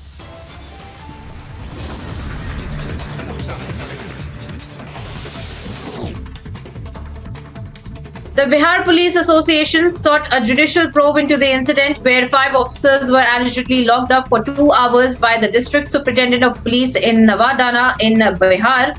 The SP, when contacted by reporters, said that it was fake news, while senior officials did not comment on the matter despite several attempts to seek their reactions. Following a recommendation by the Government of India, a Gurjar Muslim named Shri Ghulam Ali have been appointed as Rajya Sabha MP. The community of the MP is reported to have a little representation in Jammu and Kashmir's legislative bodies before the abrogation of the Article 370.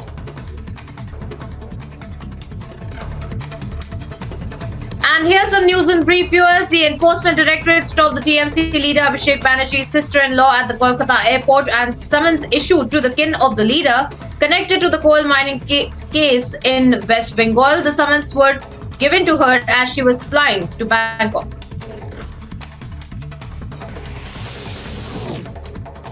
At least 17 crore of cash has been recovered following raids by the Enforcement Directorate in connection with a mobile app fraud scam. The money was recovered from a businessman in Kolkata following searches at least 6 locations.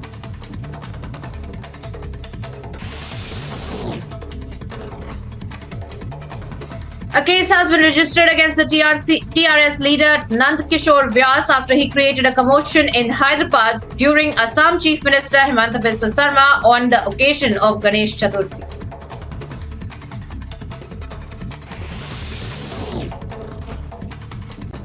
Three shooters linked to the Lawrence Bishnoi and Goldi Brar gang were apprehended with pistols in their possession in Nepal. Despite being warned to surrender at the time of the apprehension, assailants fired rounds aiming towards at the police party while attempting to flee, with one bullet landing at the bulletproof vest of one of the personnel.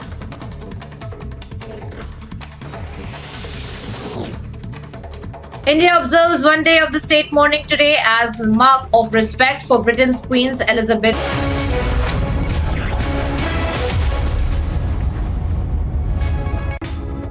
You're watching Superfast 50. I'm Samiksha Srivastava. Let's get started with a quick roundup of news in brief. A fresh face-off has erupted between the Aam Aadmi Party and the Delhi Lieutenant Governor VK Saxena after the Delhi LG ordered a probe into alleged irregularities in the procurement of DTC buses in the national capital. Delhi LG VK Saxena has approved a proposal to forward a complaint to the CBI to probe the alleged corruption in the procurement of 1,000 low-floor buses by the DTC. A complaint, meanwhile, that was addressed to Saxena in June this year had claimed that the appointment of the Minister of Transport as a chairman of the Committee for Tendering and Procurement of Buses by Delhi Transport Corporation was done in a premeditated manner. Several allegations have been levelled against the Aam Aadmi Party government in the DTC bus deal. As per the complaint addressed to the Delhi LG, there could be irregularities in the purchase bid for 1,000 buses in the year 2019 and irregularities in the procurement and maintenance bid for DTC buses agreed in 2020. घोटाला सामने आया है जिसमें बस की खरीद में प्रक्रियाओं का उल्लंघन हुआ है, सीबीसी की गाइडलाइंस का उल्लंघन हुआ है, जनरल फाइनेंस रूल का उल्लंघन हुआ है और इसके साथ ही साथ उस कंपनी को ये कॉन्ट्रैक्ट दिया था, अवार्ड किया था, जिसने उस कैटेगरी में बिड ही नहीं किया था, उसको बुलाया गया कि आइए नेगोशिएशन करिए। तो ये साफ दिख रहा है कि आप किसी एक कंपनी को फेवर करने के लिए आपने प्रक्रियाओं का उल्लंघन करके उनको टेंडर अवार्ड किया है, जिसमें करोड़ों रुपए का घोटाला है। The Aam Aadmi Party meanwhile hit back at the Delhi LG after he ordered a probe against Delhi government. The Aam Aadmi Party claims not even a single bus was procured by the Delhi government from 2019 till 2020 when the deal was allegedly signed. The CBI meanwhile could now probe this matter. और सरकार ने कहा जब तक inquiry होगी tender process को रोक दिया जाएगा, हम एक बस नहीं खरीदेंगे। आप पूरी इंक्वायरी कर लो, मगर करके बता दो कि गड़बड़ी है नहीं है। अगर गड़बड़ी नहीं है तो फिर बस खरीदनी जरूरी है। भारतीय जनता पार्टी वाले ही रोज शोर मचाते हैं, बस नहीं खरीदी, बस नहीं खरीदी, बस नहीं खरीदी। और जब जब बस के लिए टेंडर किए गए हैं भारतीय जनता पार्टी ने उसकी शिकायत की है, क्योंकि ये चाहते भी नहीं बस हो। The Aam Aadmi Party claims that the Delhi LG has ordered another probe against Aam Aadmi Party government in the national capital only to divert attention from the scam allegations levelled against him. Remember, the Aam Aadmi Party has repeatedly demanded an investigation against Delhi LG over an alleged scam during the demonetization period. सबूतों के साथ एक सांसद ने आपके ऊपर आरोप लगाया है, सबूतों के साथ विधायकों ने आपके ऊपर आरोप लगाया और आपके ऊपर आरोप दिल्ली विधानसभा में लगाया गया। आप इंक्वायरी के लिए क्यों नहीं तैयार हैं? सिर्फ अपनी भ्रष्टाचारों के आरोप से ध्यान भटकाने के लिए एलजी साहब रोज नया नाटक करते हैं। BJP hit out at the Delhi government over the latest scam allegations, saying that Arvind Kejriwal has now become a symbol of loot. Now remember, it's not just the Delhi DTC bus deal that is under the scanner of the agencies, but also the liquor excise policy and the school development project under the AAP government. और मैं ये बता दूं कि ये अनियमितताएं इतनी चिंताजनक है कि सोच के डर लगता है कि अरविंद केजरीवाल जी कितनी लूट खसोट करना चाहते हैं। जनरल फाइनेंशियल रूल्स होते हैं। अरविंद केजरीवाल जी, आप बताइए, जनरल फाइनेंशियल रूल्स का पालन आपने क्यों नहीं किया? क्या आप अपने आप को संविधान से और कानून से ऊपर समझते हैं? एक मैनुअल है प्रोक्योरमेंट ऑफ गुड्स, उसकी गाइडलाइंस हैं, आपने उसका भी पालन नहीं किया, ऐसा क्यों है? The BJP meanwhile questioned the Delhi government deal over the DTC bus, saying that tenders were given to friends of the Aam Aadmi Party government. The BJP says that the CVC norms were also flouted when the deal was agreed upon in 2019. कि तमाम ऐसी अनियमितताएं जानबूझ के करी गई, कानून की अनदेखी करते हुए, क्योंकि मकसद केवल एक था। मकसद यह था कि जो हमारे मित्र हैं उन्हीं को हम ये टेंडर दें और इन मित्रों से हम भ्रष्टाचार का इत्र लगाएं। Now firing a fresh salvo at the Aam Aadmi Party over the latest scam allegation, the BJP says it will expose the entire modus operandi in the latest deal of the Delhi government that has now come under the CBI scanner. और ये कहना गलत नहीं होगा, आप सरकार की एक ही है खूबी, आप सरकार की एक ही है खूबी, पूरी तरह से ये भ्रष्टाचार में है डूबी।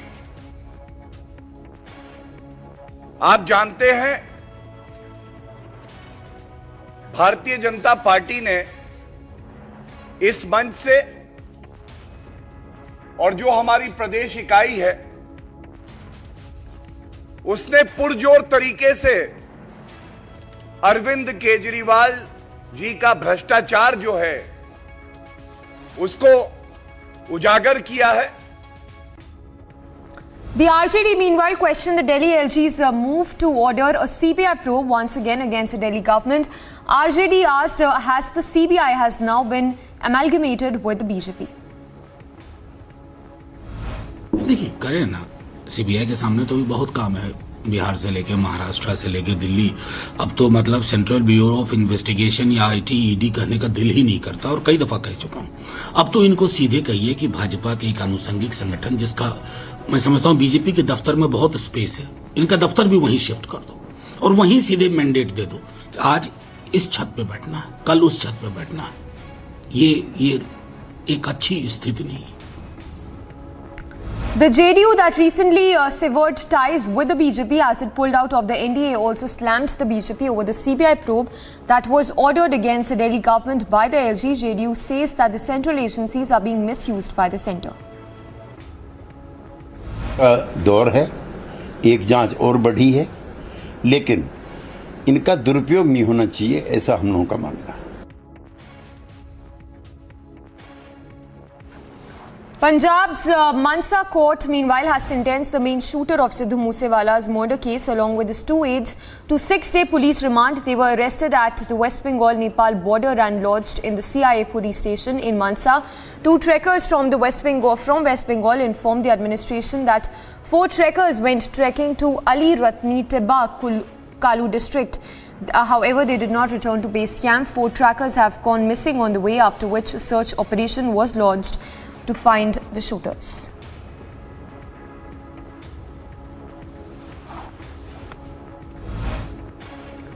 The Bihar Police Association meanwhile demanded action against SP of Noida after he allegedly put 5 police officials inside a lockup. The association said that the police personnel across Bihar are miffed with the behavior and also demanded an FIR to be registered.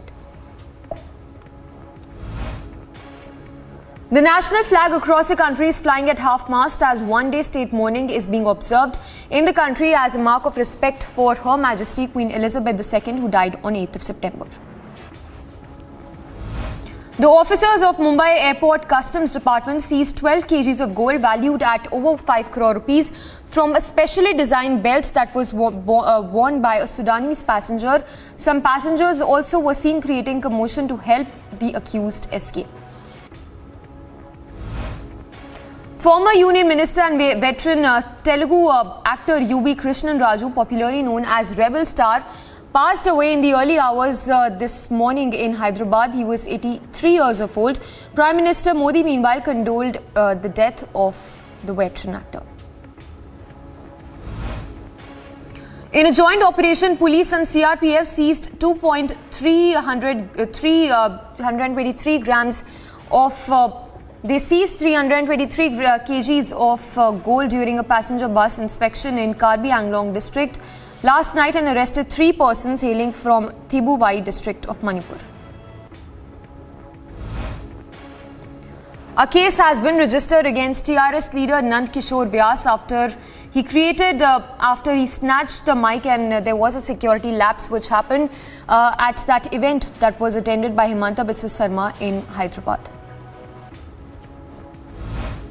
Former Karnataka Chief Minister and JDS leader H.D. Kumaraswamy held talks with Telangana Minister KTR.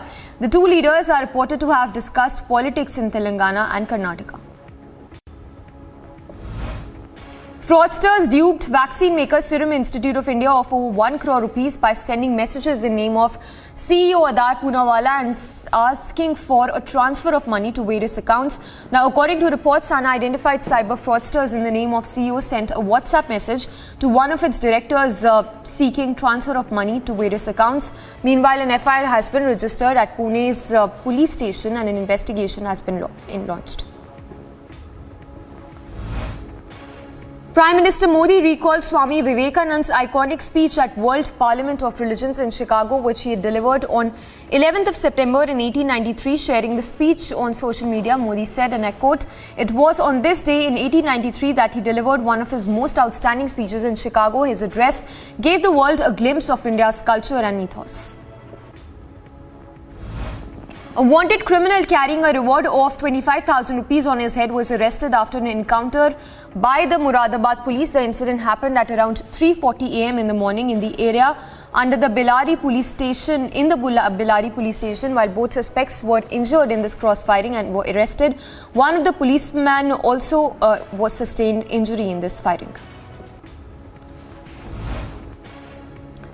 A 23-year-old engineering student from Bhopal was stabbed to death by bike-riding miscreants in Vijayanagar in Indore of Madhya Pradesh. According to the police, the victim has been identified, who was a native of the Chindawara area and had come from Bhopal to witness the tableau of Anant Chaturdashi.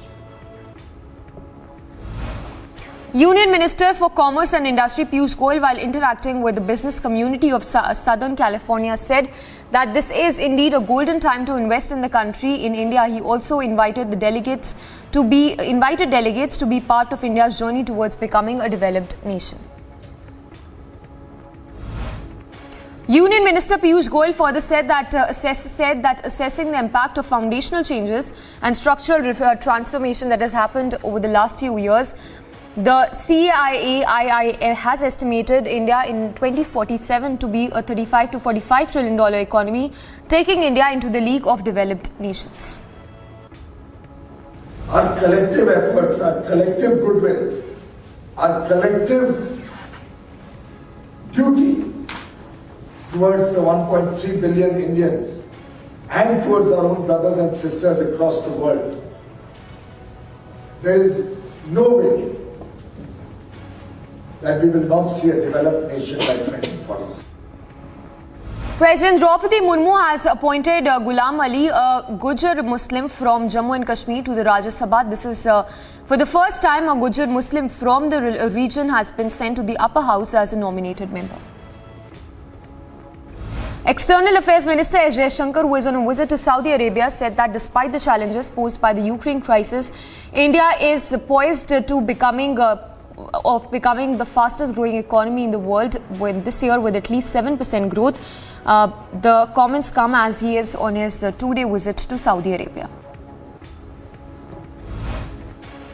Equally powerful efforts today to actually grow our economy, to move towards becoming a higher income country. And again, a lot of this has required a vision. It has required a very prudent management of our fiscal resources. An incident of stone pelting was reported in Mumbai on the posters of Maharashtra Chief Minister Eknath Shinde and Sada Savankar after clashes broke out between Shinde and other faction workers.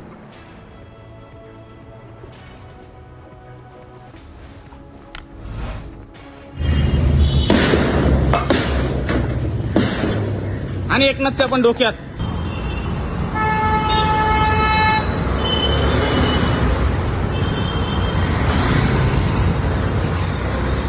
Police meanwhile arrested 5 workers of Uddhav Thackeray faction after clashes broke out between workers of Eknath Shinde faction and Uddhav Thackeray faction over a social media post in the Dadar area of Mumbai. Case meanwhile has been registered against more than 30 people. And from the world of sports, the Indian tennis team for the next few weeks, Davis Cup 2022 World Group 1 tie against Norway faced a major setback after its veteran player Rohan Bopanna pulled out on Saturday due to knee inflammation. The 2017 French Open mixed doubles champion informed on social media that he was advised an indefinite rest before he starts to compete again.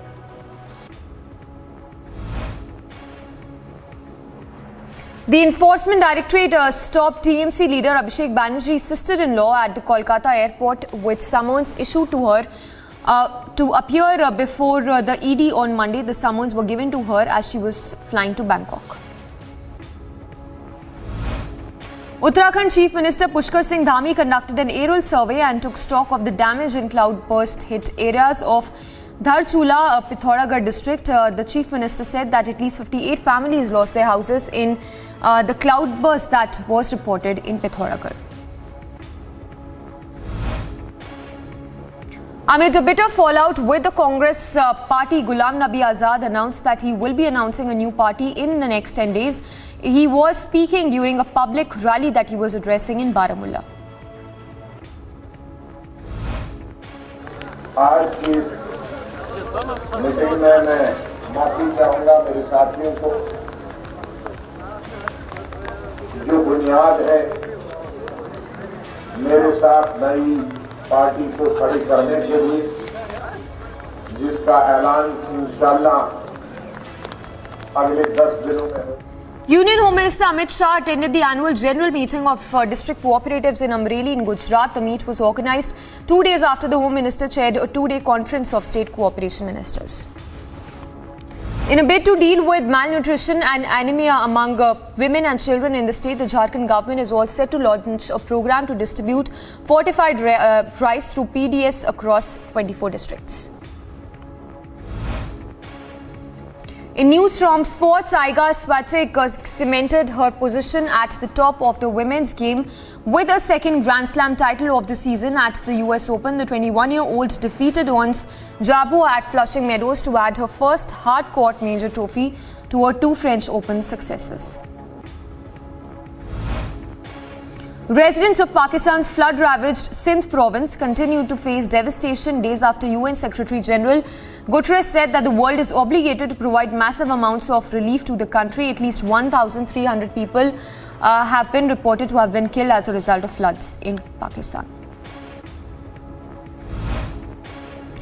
And cracks emerged in the ground after a 7.6 magnitude earthquake was recorded in northeastern Papua New Guinea on Sunday. The quake hit at 9:46 a.m. local time, with the epicenter 67 kilometers east of Kenantu, which is a sparsely populated area. Thousands of people from all over Greece flocked to Thessaloniki to protest in the vicinity of the 86th Thessaloniki International Fair, where Prime Minister also delivered his speech on Saturday. Italian Foreign Minister, meanwhile, faced protest by a furious crowd as he was delivering his party's manifesto in Naples.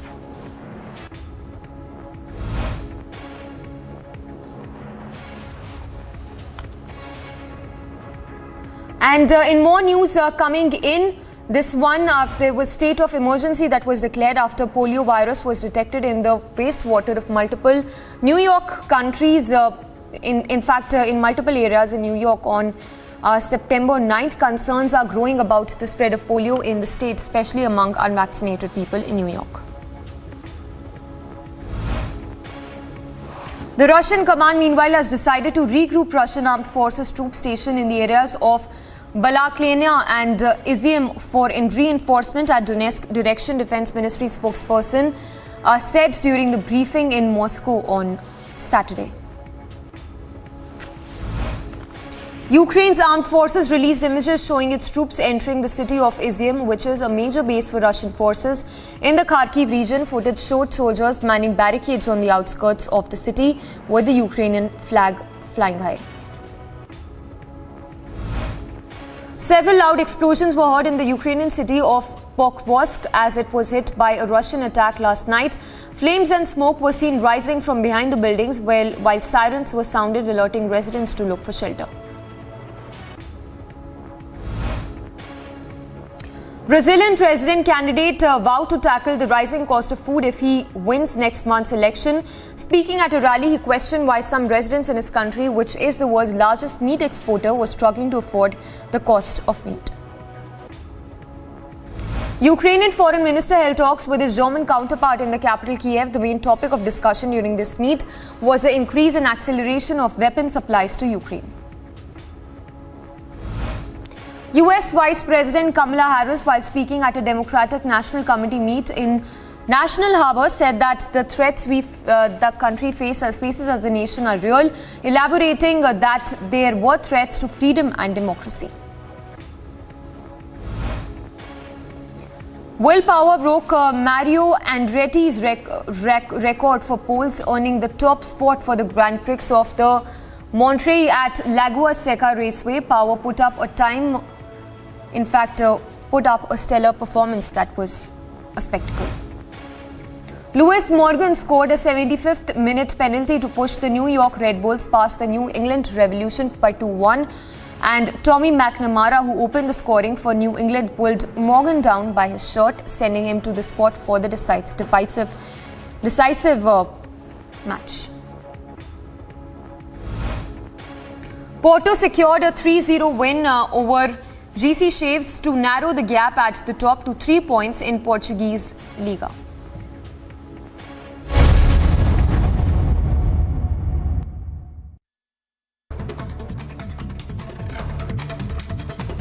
And here's some news in brief, viewers. The Enforcement Directorate stopped the TMC leader Abhishek Banerjee's sister-in-law at the Kolkata airport, and summons issued to the kin of the leader connected to the coal mining case in West Bengal. The summons were given to her as she was flying to Bangkok.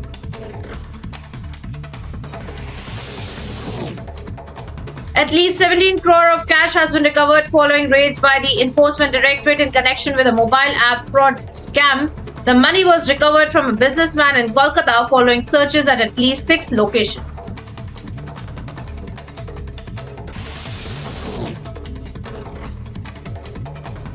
A case has been registered against the TRS leader Nand Kishore Vyas after he created a commotion in Hyderabad during Assam Chief Minister Himanta Biswa Sarma on the occasion of Ganesh Chaturthi.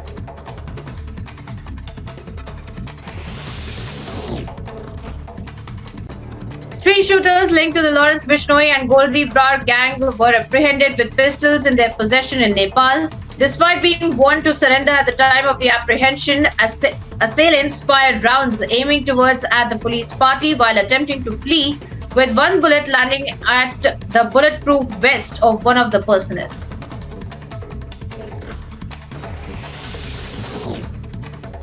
India observes one day of the state mourning today as mark of respect for Britain's Queen Elizabeth II, who breathed her last on Thursday. According to an official statement, Her Majesty Queen Elizabeth, United Kingdom of Great Britain and Northern Ireland, passed away on September the 8th. And as a mark of respect to the departed dignitary, the Government of India has decided that there will be a one-day state mourning. Vaccine maker Serum Institute of India was duped for more than ₹1 crore when fraudsters sent the company messages in the name of their Chief Executive Officer Adar Poonawalla and asking for a transfer of money. The development was confirmed by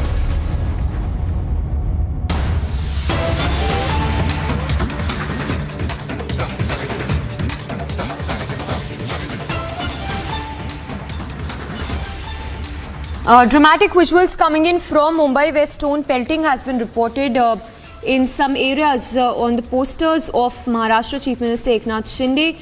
This, of course, comes after clashes broke out between the Shinde and Uddhav faction workers, after which 5 workers of Uddhav faction have also been arrested, while an FIR has been registered against Shinde faction MLA as well.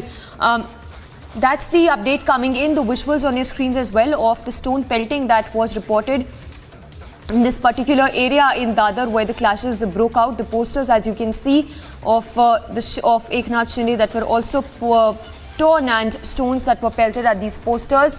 The latest what we're getting to know is that an FIR that has also been registered against Shinde faction MLA after the arrests that were earlier made in connection with this particular case, where 5 workers from the Uddhav faction were arrested. We'll slip into a very short break, but on the other side, we'll continue with our news breaks and live updates. The big story coming in from Mumbai as the visuals that can be seen in which stones were pelted at some posters of political leaders.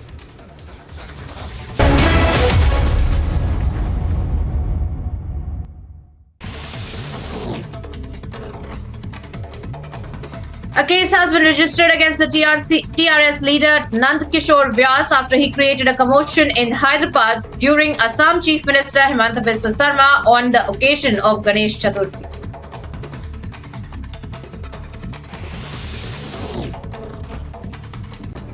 Three shooters linked to the Lawrence Bishnoi and Goldi Brar gang were apprehended with pistols in their possession in Nepal. Despite being warned to surrender at the time of the apprehension, assailants fired rounds aiming towards at the police party while attempting to flee, with one bullet landing at the bulletproof vest of one of the personnel.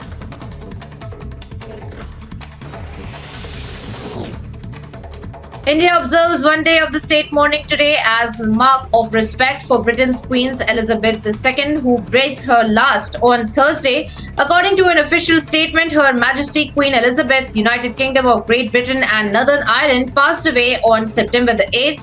And as a mark of respect to the departed dignitary, the Government of India has decided that there will be a one-day state mourning. Vaccine maker Serum Institute of India was duped for more than rupees 1 crore when fraudsters sent the company messages in the name of their Chief Executive Officer Adar Poonawalla and asking for a transfer of money.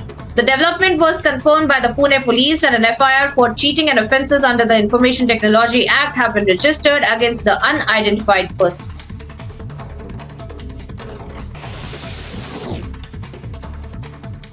The Bihar Police Association sought a judicial probe into the incident where 5 officers were allegedly locked up for 2 hours by the District Superintendent of Police in Navadana in Bihar. The SP, when contacted by reporters, said that it was fake news, while senior officials did not comment on the matter despite several attempts to seek their reactions.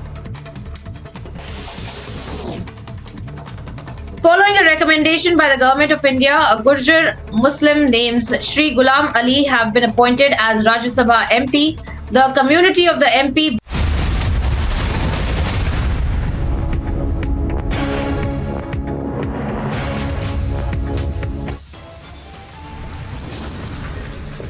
Top headlines right now, viewers. Fresh flashpoint between Aam Aadmi Party and BJP over DTC bus procurement. Amid scam after scam allegations, now Delhi LG approves probe into the DTC bus deal. Political fireworks in Delhi. BJP takes on Delhi CM, says Kejriwal is a symbol of loot.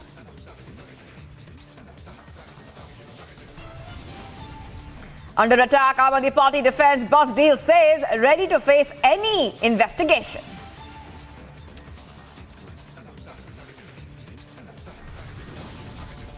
As ED summons Abhishek Banerjee's sister-in-law, first visuals of her being stopped at Kolkata airport on Republic TV.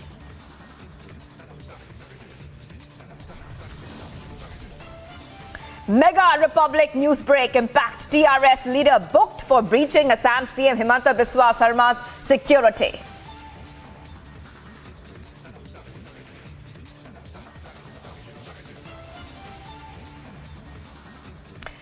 Viewers, we are live and breaking this Sunday afternoon. I'm Shivangi Shukla. Fresh flashpoint between Aam Aadmi Party and Delhi LG over DTC bus deal. This is a fresh story and the biggest news break today coming in from the national capital. After LG approved CBI probe into bus procurement, now Aam Aadmi Party has hit out and called it a tactic, a diversionary tactic by Delhi LG. So Aam Aadmi Party saying that LG trying to divert attention. Remember that Delhi Lieutenant Governor Vinay Kumar Saxena has given his approval to forward the Chief Secretary's proposal to the CBI over a complaint in the matter of gross irregularities and corruption in the procurement of 1,000 low-floor buses by the Delhi Transport Corporation. And the LG has also given the nod to Chief Secretary there, recommendation of clubbing the complaint with the CBI's ongoing investigation of DTC buses dated from the year 2021. So This is a big story we're tracking today. And Aam Aadmi Party is fuming at the new CBI probe and saying that Delhi LG is trying to deflect attention from corruption charges. Let's have a look at all the big reactions coming in on the story we are tracking this Sunday.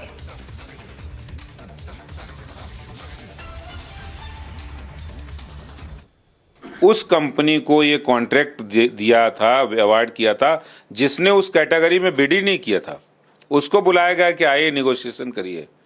तो ये साफ दिख रहा है कि आप किसी एक कंपनी को फेवर करने के लिए आपने प्रक्रियाओं का उल्लंघन करके उनको टेंडर अवार्ड किया है, जिसमें करोड़ों रुपए का घोटाला है। एक भी रुपए की पेमेंट नहीं की गई। इसके अंदर टेंडर प्रक्रिया के अंदर कोई इंक्वायरी हुई और सरकार ने कहा जब तक इंक्वायरी होगी टेंडर प्रोसेस को रोक दिया जाएगा, हम एक बस नहीं खरीदेंगे, आप पूरी इंक्वायरी कर लो। मगर रोज देखने में आता है कि हर नए विभाग के अंदर घोटाले सामने आते हैं। पहले शराब घोटाला, उसके बाद स्कूल कमरों का घोटाला और अब डीटीसी के अंदर घोटाले की जो जांच लेफ्टिनेंट गवर्नर ने सीबीआई को दे दी है, ये दिखाता है कि पूरी की पूरी सरकार भ्रष्टाचार में डूबी हुई सरकार है। हमारा ये मानना है अपने ऊपर गंभीर भ्रष्टाचार के आरोपों से बचने के लिए एलजी साहब रोज नए नाटक कर रहे हैं। All right, Republic gets to the top newsmakers and the faces on the top news break this Sunday afternoon. We have exclusively spoken to BJP leaders on the story. Listen in, viewers. Well, they are right. No purchase was done, but order was given to make a purchase, and then that order itself, when the order was given, the scam was done. But when in that period and in the period by the time CBI inquiry was asked for, they then immediately after 5-6 days they stopped the order. Here's a copy of the letter, which categorically states that 26 letter, that order of 26/2021 should be stopped, and it was done on June 21. What does this letter say? You can show to us. Yeah, just letter categorically states that the order which was the order which was given for the buses should be stopped immediately. The tender process should be stopped immediately, which categorically mean that yes, order was given, but when they were caught, they stopped the order. They kept them base, but in that giving of order itself, the procedures were flouted. The procedures were flouted and giving that order itself. Are you saying that they had already cheated people? Oh, they have cheated. They made money, already made money by then. They already made money by then because the procedures were flouted. The company which was supposed to get the order was not given the order. The other company was brought in who was given order was not even in the tender process of that particular order. That's the scam. And that company happens to be company which is known to be close to them. देखिए, मैं LG साहब के इस कदम का बहुत स्वागत करता हूं कि उन्होंने दिल्ली के अंदर आम आदमी पार्टी सरकार के एक और भ्रष्टाचार का खुलासा हुआ है, जो उन्होंने बसों की खरीद की टेंडर प्रक्रिया में किया था और गलत तरीके से नियमों का उल्लंघन करके उन्होंने सीबीसी की गाइडलाइन हो, जनरल फाइनेंस रूल हो या प्रोक्योरमेंट की प्रक्रिया हो या टेंडर प्रक्रिया, उनका उल्लंघन करके उन्होंने एक अपनी चहेती कंपनी को बसों की खरीद का टेंडर अवार्ड किया। और जब भारतीय जनता पार्टी ने बात उठाई तो उन्होंने आनन फानन में उस टेंडर को वापस ले लिया। ये साफ ये दर्शाता है कि आपने इसमें बहुत बड़ा भ्रष्टाचार किया है। All right, viewers, let's go to Republic TV's Piyush Mishra is getting us all the details on this big story. Piyush, we saw a fresh charge of corruption against the Aam Aadmi Party. The Aam Aadmi Party is also fuming against a new charge of corruption. Take us through the entire details and also what's been happening since morning and what can we expect next in this big development coming in from the national capital, Piyush. Well, absolutely. Charges versus charges, allegations versus allegations coming in from national capital. In the last 1 month, we have seen this happening, and this time Once again, BJP is now leveling serious allegations on Aam Aadmi Party of being indulged into one more scam, yet another scam, and this about the procurement of 1,000 low-floor buses in national capital. Remember that today in the morning, Lieutenant Governor, had given an approval to the demand of CBI probe into the alleged scam which took place in procurement of 1,000 low-floor buses. And since then, BJP has been asking questions from Aam Aadmi Party. On the other side, Delhi government and its leaders, as well as the leaders of Aam Aadmi Party, are coming out and saying that no such scam has taken place because no purchases were done, no bus was purchased by the Aam Aadmi Party government, and there is no point of any kind of corruption taking place in this case. Aam Aadmi Party is further going to further adding that Lieutenant Governor is an uneducated man. He wakes up early in the morning every day and looks for the excuses as to how to target the Aam Aadmi Party government in Delhi. On the other side, BJP is now asking that if corruption has not taken place, then why Aam Aadmi Party is running away from any kind of investigation? In fact, BJP is saying that yes, Aam Aadmi Party leaders are right that no purchases were done. But even before the purchases could take place, the corruption had already taken place, the tenders had already been issued, and when they were caught, they said, no, we have not done anything. This is what the allegation coming in from the BJP on Aam Aadmi Party. Now, Aam Aadmi Party is coming out and saying that BJP should at least go into the facts of this entire case and stop spewing lies as far as this entire case is concerned. This is what the Aam Aadmi Party is saying. So, allegation versus counter allegations, corruption charges versus corruption charges coming in from national capital, but answers are not being given by any political party, be it about the excise scam or DTC scam or school scam or even about the allegations those are there on the Lieutenant Governor of Delhi. We'll have to wait and watch how it is going to further intensify. Today press conference was done by top leaders of BJP including Gaurav Bhatia, RP Singh, Adish Gupta, Vijendra Gupta, many others were there from the BJP's national headquarters. On the other side, Aam Aadmi Party's leaders are also doing press conferences and they are saying that there is no involvement of Aam Aadmi Party into this entire case. Now let us understand as far as this entire case is concerned, right. What the Lieutenant Governor office is now alleging that they got the complaint on from Chief Secretary to have a probe into this entire case, and they have now forwarded it to CBI for the further investigation because irregularities have been found in that. Now it remains to be seen how it is going to further intensify. Shivangi. All right, Piyush, thank you for getting us all those details. Another scam, another allegation of a scam against Aam Aadmi Party, and of course, Piyush getting us all the details. Much more news development expected here today on this big story from the national capital. Thank you, Piyush, for joining us. And other parties have also jumped into the controversy. We are getting in reactions from the RJD now. Listen in. करें ना, CBI के सामने तो भी बहुत काम है, बिहार से लेके महाराष्ट्र से लेके दिल्ली. अब तो मतलब सेंट्रल ब्यूरो ऑफ इन्वेस्टिगेशन या आईटी ईडी कहने का दिल ही नहीं करता और कई दफा कह चुका हूं. अब तो इनको सीधे कहिए कि भाजपा के एक आनुषंगिक संगठन जिसका मैं समझता हूं बीजेपी के दफ्तर में बहुत स्पेस है, इनका दफ्तर भी वहीं शिफ्ट कर दो और वहीं सीधे मैंडेट दे दो कि आज इस छत पे बैठना है, कल उस छत पे बैठना है. ये एक अच्छी स्थिति नहीं है.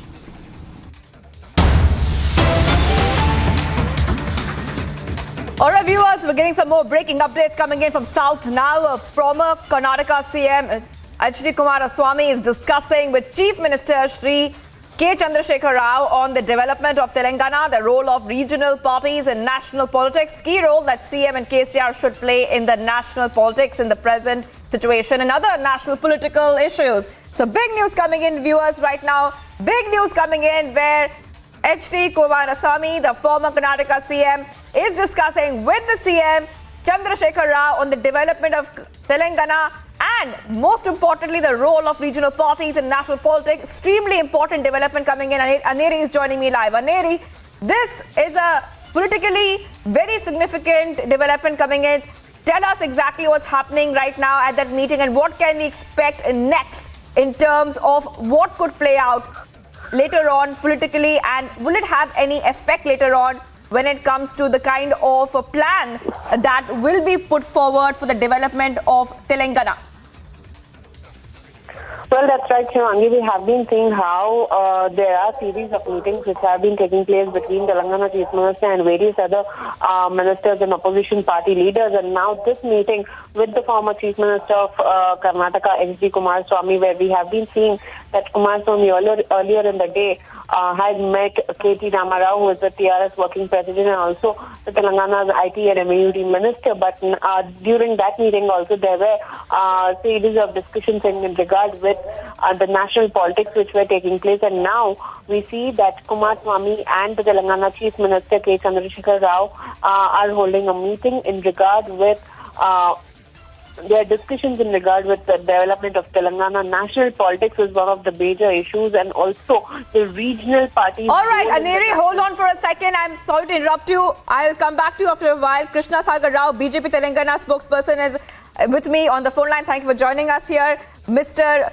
Sagar Rao. Now, tell us, what is your reaction coming in? Because this meeting does seem like they are coming out with some kind of a plan, which also includes how they want to make sure that the regional parties from South will play a national role as well. What do you think is your reaction coming in and your perception of this development?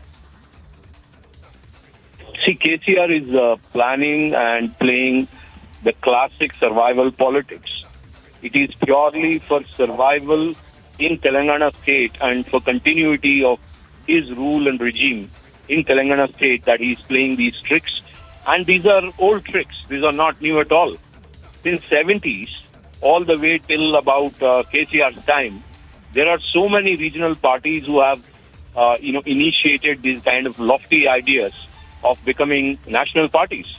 Right from DMK, AIDMK, RJD, SP, BSP, and TMC, and more recently the Aam Aadmi Party and Telugu Desam, and now it is the turn of KCR. So this is nothing new, and these are old games and old tricks, and none of the regional parties could ever succeed to become a national party. They could have barely met the need to be called a national party, like TDP was once upon a time, and TMC did become formally a national party because of the bare minimum regulation of getting the percentage of votes in 2-3 states. But they could never even become, a ruling party in another state than what they existed in. So basically, they are not going to do any damage to Bharatiya Janata Party nationally, leave alone damage. They would actually lose their grip on the state where they are. And KTR or KCR meeting other chief ministers and former chief ministers is not going to make any dent in the kind of leadership Narendra Modi ji is providing across the country, and Bharatiya Janata Party's ideology overrides all these antics. My question to KCR is, what is his ideology? Where is the ideology for TRS currently? What is it pronounced as? And where is the party's framework to go national? And where are the brilliant minds to talk about in terms of a national outcome? So what is he doing? He's just doing somersaults, and that's all it is. Flipping TRS into BRS, nothing is going to happen. He might even end up losing his state. Right, Mr. Krishna Sagar Rao, BJP spokesperson there with us on Republic TV on this big story that Kumaraswamy and KTR also have held talks. And right now we can also tell you is that it seems as if Kumaraswamy and KCR are discussing on the plan to launch a national party, and this is a big story we are tracking on Republic TV, and we'll be getting you all the updates. Much more coming up on the other side of this very, very short break. Amit Shah in Gujarat today to unveil Lord Hanuman statue at Somnath. Stay tuned.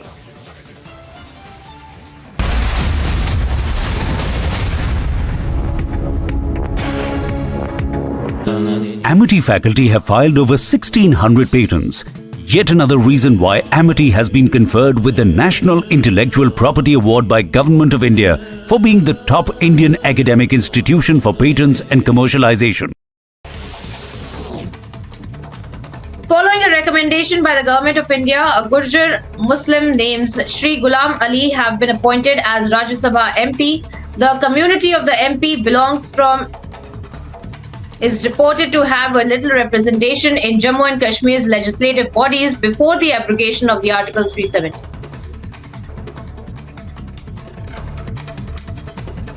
And here's some news in brief, viewers. The Enforcement Directorate stopped the TMC leader Abhishek Banerjee's sister-in-law at the Kolkata airport and summons issued to the kin of the leader connected to the coal mining case in West Bengal. The summons were given to her as she was flying to Bangkok.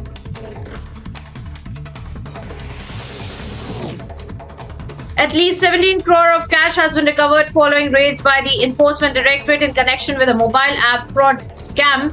The money was recovered from a businessman in Kolkata following searches at least 6 locations.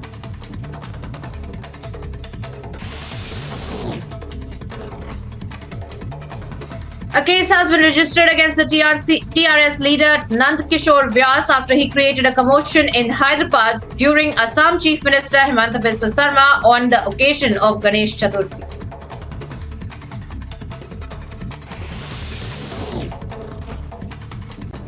Three shooters linked to the Lawrence Bishnoi and Goldi Brar gang were apprehended with pistols in their possession in Nepal.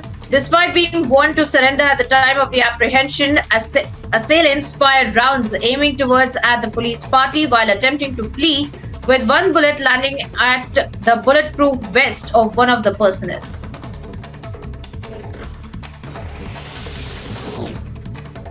India observes one day of the state mourning today as mark of respect for Britain's Queen Elizabeth II, who breathed her last on Thursday, according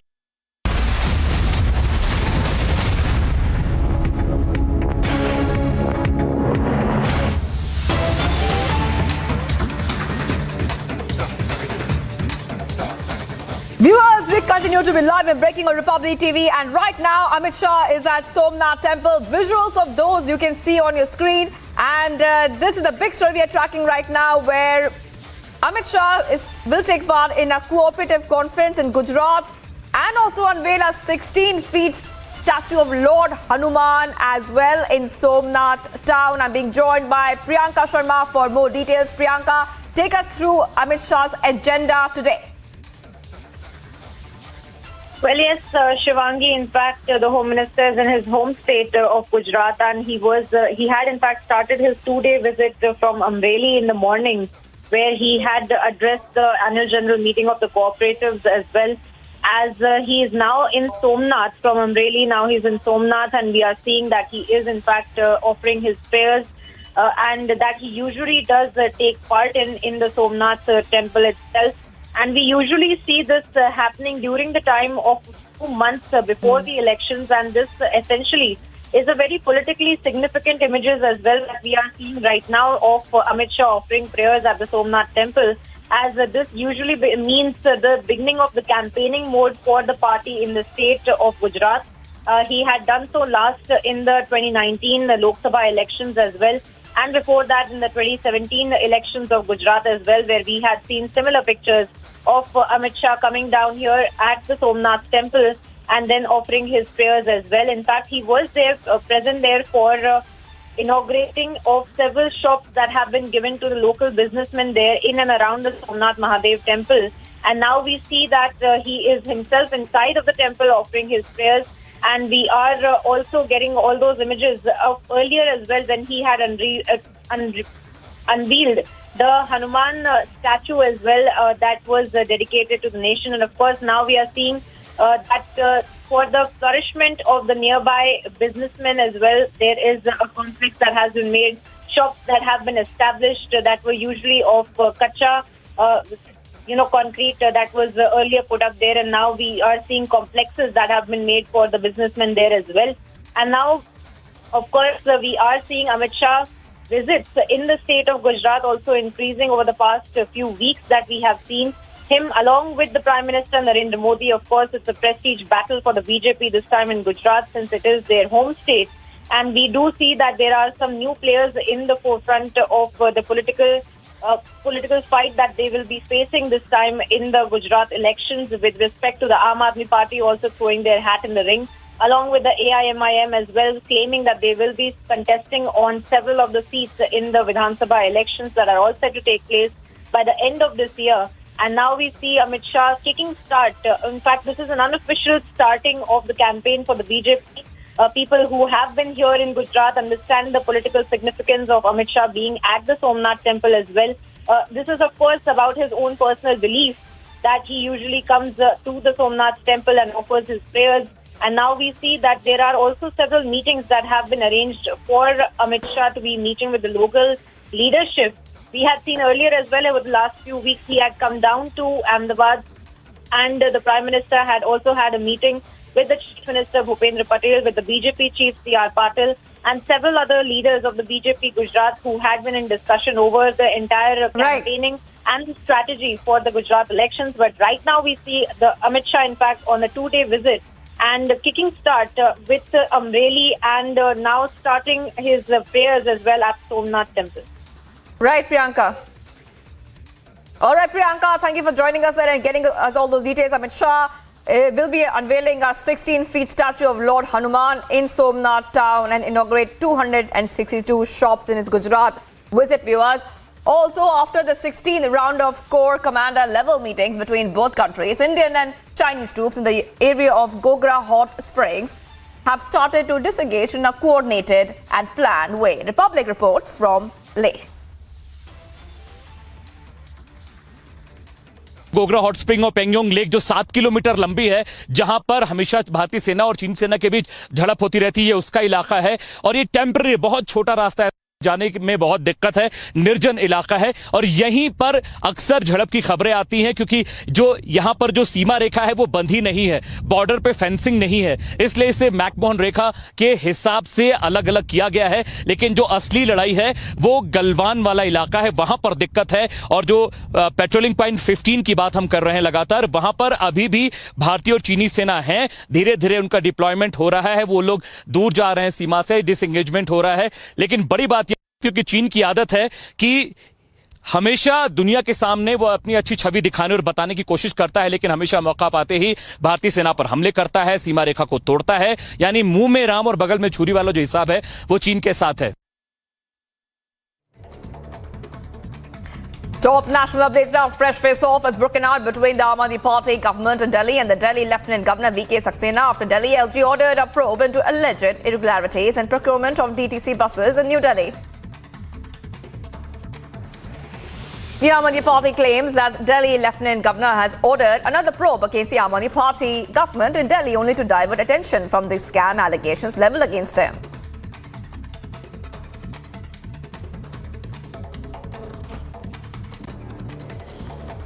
जैसे ही कल रात वो सर्वे आया, तुरंत जांच एजेंसियों को बोला गया कि सीबीआई को, ईडी को कि सारे अपने पुराने केस निकालो। एलजी साहब को बोला गया कि आखिरकार कोई तो फाइल निकालो, कोई तो जांच बैठाओ कि जल्द से जल्द किसी तरह से अरविंद केजरीवाल पर, अरविंद केजरीवाल के किसी मंत्री पर कोई तो केस करो। The BJP hit out at the Delhi government over the latest scam allegations in the DTC bus deal, saying Arvind Kejriwal has now become a symbol of loot.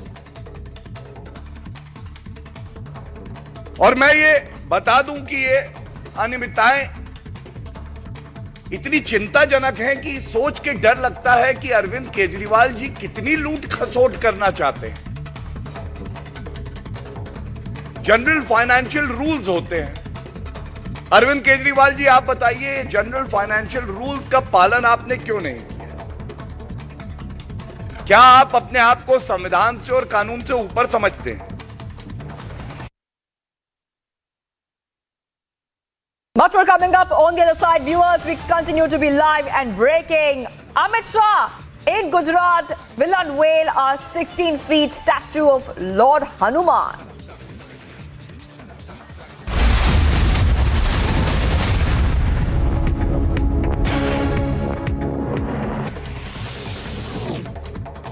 At least 17 crore of cash has been recovered following raids by the Enforcement Directorate in connection with a mobile app fraud scam. The money was recovered from a businessman in Kolkata following searches at least 6 locations.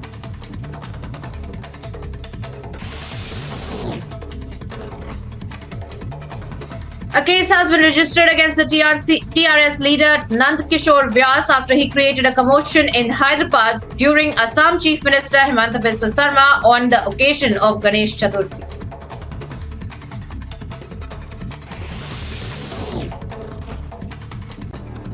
shooters linked to the Lawrence Bishnoi and Goldi Brar gang were apprehended with pistols in their possession in Nepal. Despite being warned to surrender at the time of the apprehension, assailants fired rounds aiming towards at the police party while attempting to flee, with one bullet landing at the bulletproof vest of one of the personnel.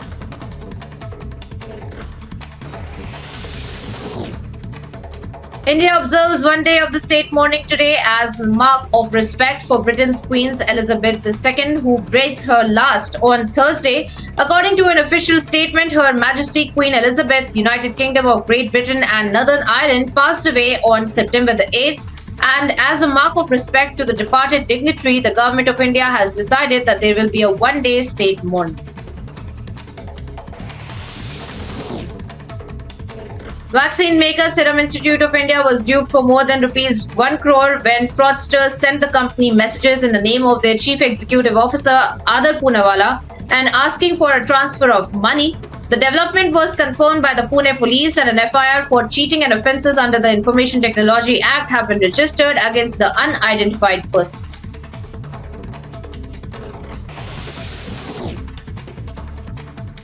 The Bihar Police Association sought a judicial probe into the incident where 5 officers were allegedly locked up for 2 hours by the District Superintendent of Police in Navadana in Bihar. The SP, when contacted by reporters, said that it was fake news, while senior officials did not comment on the matter despite several attempts to seek their reactions. Following a recommendation by the Government of India, a Gurjar Muslim named Shri Ghulam Ali have been appointed as Rajya Sabha MP. The community of the MP is reported to have a little representation in Jammu and Kashmir's legislative bodies before the abrogation of the Article 370.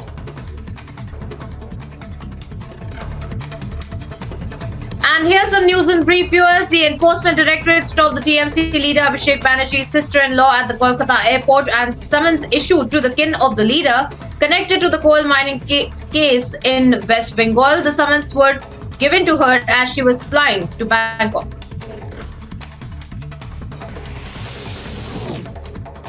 At least 17 crore of cash has been recovered following raids by the Enforcement Directorate in connection with a mobile app fraud scam. The money was recovered from a businessman in Kolkata following searches at least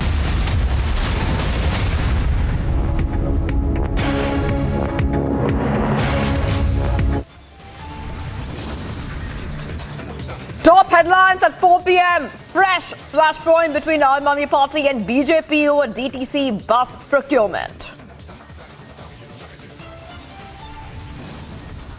Amid scam after scam allegations, now Delhi LG approves probe into the DTC bus deal.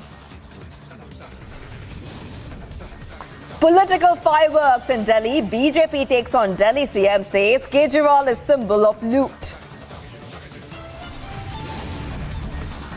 Under attack, Aam Aadmi Party defends bus deal, says ready to face any investigation.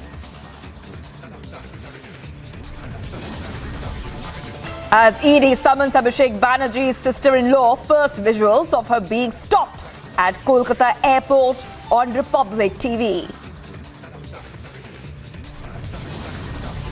Home Minister Amit Shah offers prayers at Somnath Temple, will unveil a 16-feet statue of Lord Hanuman.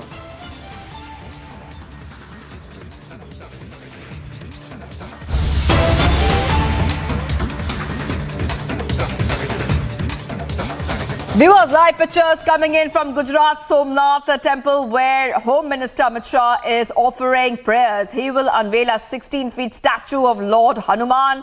Those visuals on your screen. Amit Shah is on a 2-day Gujarat visit. So visuals on your screen there. Earlier in the day, Amit Shah had also participated in the Cooperative Symposium, an AGM of major cooperative institutions of Gujarat, organized there in Amreli city around 11:30 a.m. earlier. Right now, he is there at the temple where he will unveil a statue of Lord Hanuman.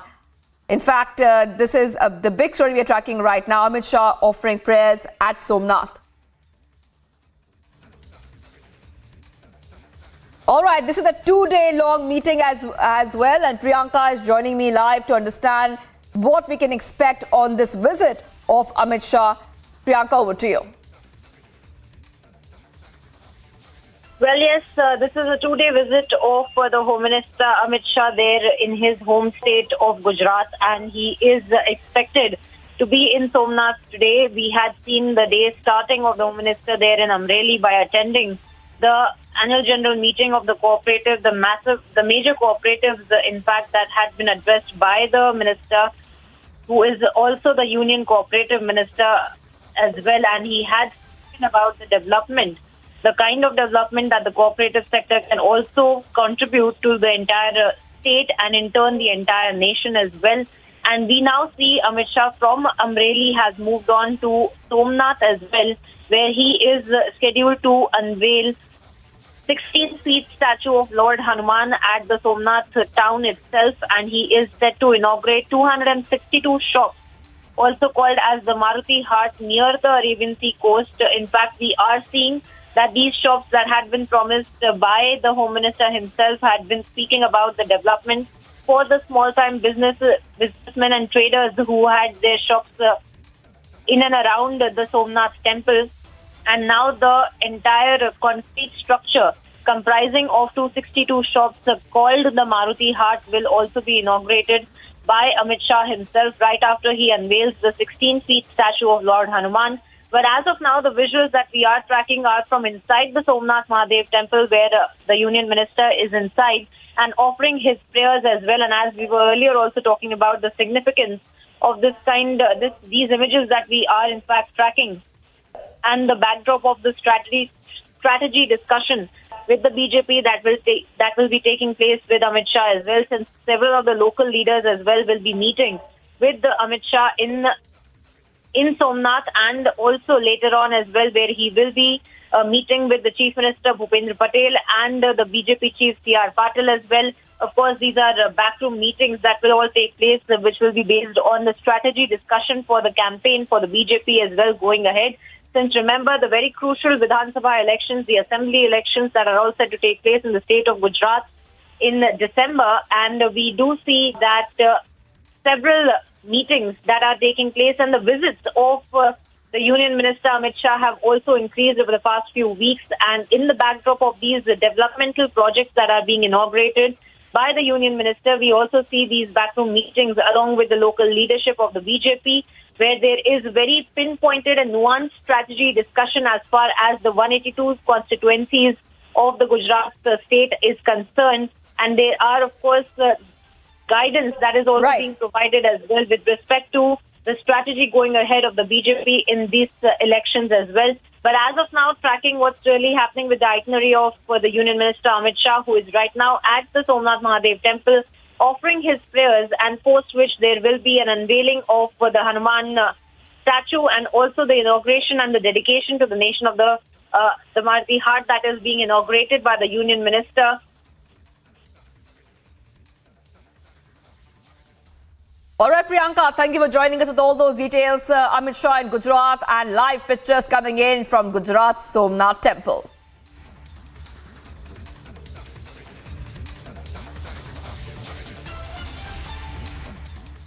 Viewers, now we're getting some updates. This time it's coming in from Maharashtra. Huge face-off between Uddhav and Shinde faction workers in Mumbai. Latest input coming in that 5 arrested workers have been granted bail. On your screen, dramatic pictures of the stone pelting on the posters of CM Shinde. So that's coming in on your screen, where stones were pelted on the poster of CM Shinde.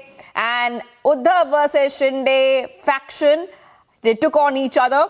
And we can also see that there was a big ruckus which happened at Dadar. All right, Sandeep Singh is joining me live from Mumbai. Sandeep, tell us about the latest input that we have received, that 5 arrested workers have now been granted bail. So yes, the sections that were registered were not of putting these people behind the bars. But yes, they have been granted table bail by the other police. In fact, now these are the 5 people who were from the Uddhav Thackeray's faction. And in fact, the biggest update out here we have is that a case against the MLA, the local MLA, that is Sada Sarvankar, who is with Eknath Shinde faction. A case has been registered against him under the Arms Act, and the sections like 142, 149, 186, 336 of IPC and 3/25. So these are the section of Arms Act, and in fact IPC have been pressed against the local MLA, the MLA serving with the Shinde factions, and these are the sections of Arms Act. And in fact, as far as the allegations are concerned, Arvind Sawant, the Shiv Sena MP from Uddhav Thackeray faction, had made allegations that Sada Sarvankar, who is an MLA from Eknath Shinde faction, had fired in air, and now the Mumbai police, and in fact the other police, has registered a case against Sada Sarvankar and his son and few of his supporters. But so far no arrest has been made at this point of time. But yes, 5 people from Uddhav Thackeray faction were arrested and were given table bail by the other police. All right, Sandeep. Well, we're also getting reactions coming in from the police and some of the workers which were involved in that ruckus which happened there in Mumbai. Let's listen in.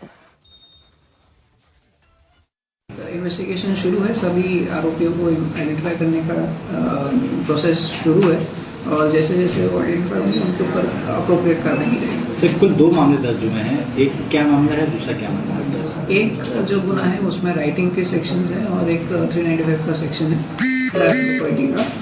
दूसरे case में writing के section है और arms act का। ठीक है। सबसे पहली बात है कि 5 कार्यकर्ता जो निर्दोष थे, जो खुद इस मामले की कंप्लेंट दर्ज करने आए थे, उनको ही बंद किया। बरोबर है। अभी जब जिस दिन विसर्जन था प्रभा देवी में, कि अनेक सालों की हमारी परंपरा है कि शिवसेना की तरफ से वहाँ एक पंडाल बनाया जाता है, गणपति विसर्जन के लिए आते हैं, उनका स्वागत किया जाता है। हर साल के जैसा इसी टाइम पंडाल बना था, लोगों वहाँ स्वागत हो रहा था। गणपति मंडल का हमारे पंडाल में आना कुछ ज़्यादा ही था, ज़्यादा ही रिस्पॉन्स था, तो ये लोगों को रहा नहीं गया, क्योंकि इन्होंने भी पंडाल बनाया था। लेकिन जो सच है, जो ईमानदार है, उसके पास ही लोग आएंगे। तो ये जलन के माध्यम से फिर उन लोगों ने कुछ इस तरह से रवैया शुरू किया। वहाँ कुछ लेडीज लोगों को देखे, कुछ इलीगल एक्टिविटी, और जैसे सारे की जिसकी वजह से शिवसैनिक इसके बारे में कुछ ज़्यादा ही एग्रेसिव हो जाए, फिर यहाँ आपस में राड़ा हो जाए और इनका काम खत्म हो जाए, इस तरह से प्लानिंग था। Viewers, coming in as a major boost to connectivity at the international border and the promotion of digitized India, a telecom tower has been installed at this village of Jammu and Kashmir. Here's the full story.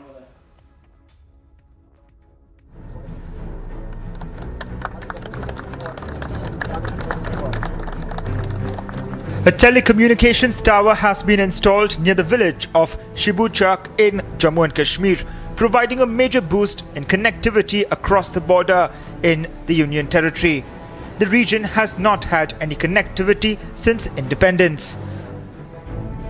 To strengthen the border communication system, the Government of India is coming out with the various initiatives. Of such one initiative is here in the remote area along the Jammu international border, where to strengthen the signal connectivity, new towers are being installed, and this is part of the new policy that has been brought in by the Government of India.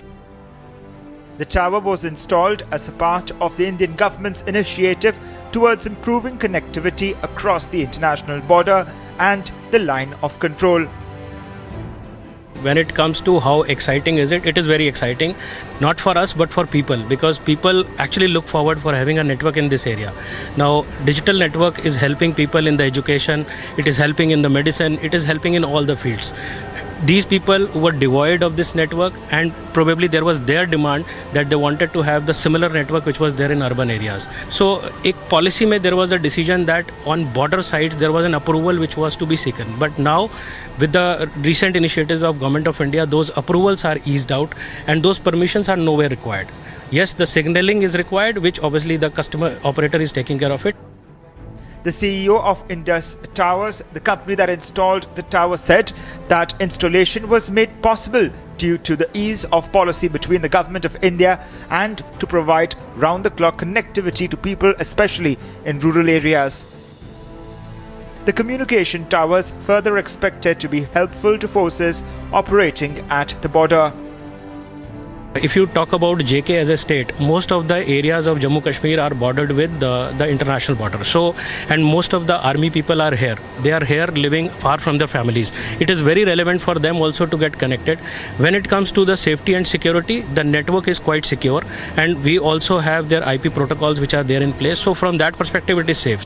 Former Jammu and Kashmir Deputy Chief Minister and BJP leader Kavinder Gupta said that the installation of the tower is aimed towards promoting the Prime Minister's goals of digitizing India. आने वाले समय में हमारे सभी border के लोगों को इसका लाभ मिलेगा और ख़ास करके जो बताया कि हमारे सुरक्षा बल भी इसके नज़दीक रहते हैं और लोगों की बहुत रिक्वायरमेंट रहती है और डिजिटल इंडिया जो प्रधानमंत्री जी का एक सपना है उसके माध्यम से जो शिक्षा के क्षेत्र में ये ज़रूरी है कि हर व्यक्ति ये नेटवर्क के माध्यम से अपना काम कर पाता है। तो मुझे लगता है मैं इनको मुबारकबाद देना चाहता हूँ स्थानीय लोगों को और इंडस टावर्स को, एयरटेल को, जिन्होंने यहाँ पर पहले टावर की यहाँ पर स्थापना की है। मुझे लगता है कि इसी प्रकार से जो हमारा सारा इंटरनेशनल बॉर्डर है या दूसरा बॉर्डर है वहाँ से काठुआ से लेकर के राजौरी पुंछ तक इसका लोगों को लाभ मिलेगा और जल्द ही लोग नेटवर्किंग से जुड़ेंगे। So a major boost to the connectivity of the border areas as part of the Government of India's initiative that the first tower has been installed on the Jammu International Border. With Gaurav Sahani, Gursimran Singh for Republic Media Network. Viewers, getting in some breaking news update from Maharashtra right now, where NCP Supremo Sharad Pawar has now launched an attack on BJP and RSS. He said that we need to keep communal forces like RSS and BJP away. The statement comes in the backdrop of upcoming BMC polls. Ahead of the BMC polls, Pawar has made a very, very big statement where he's categorically saying that we need to keep communal forces like RSS and BJP away. And this is coming in just before the BMC elections. A very, very sharp statement coming in there, and also saying that, adding that should give more opportunity to youngsters. All right, let's have a listen in to what Sharad Pawar said.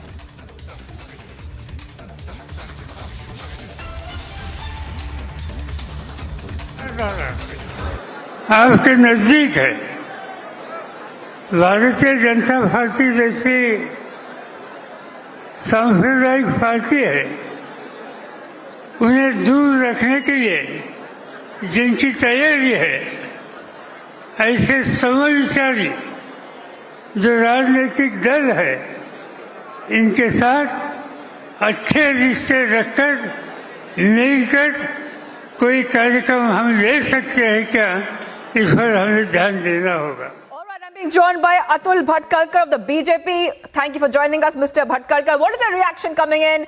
Sharad Pawar there categorically saying that we need to keep communal forces like RSS and BJP away. And of course, the BMC elections are extremely important. What do you think his statement means, Mr. Bhatkalkar?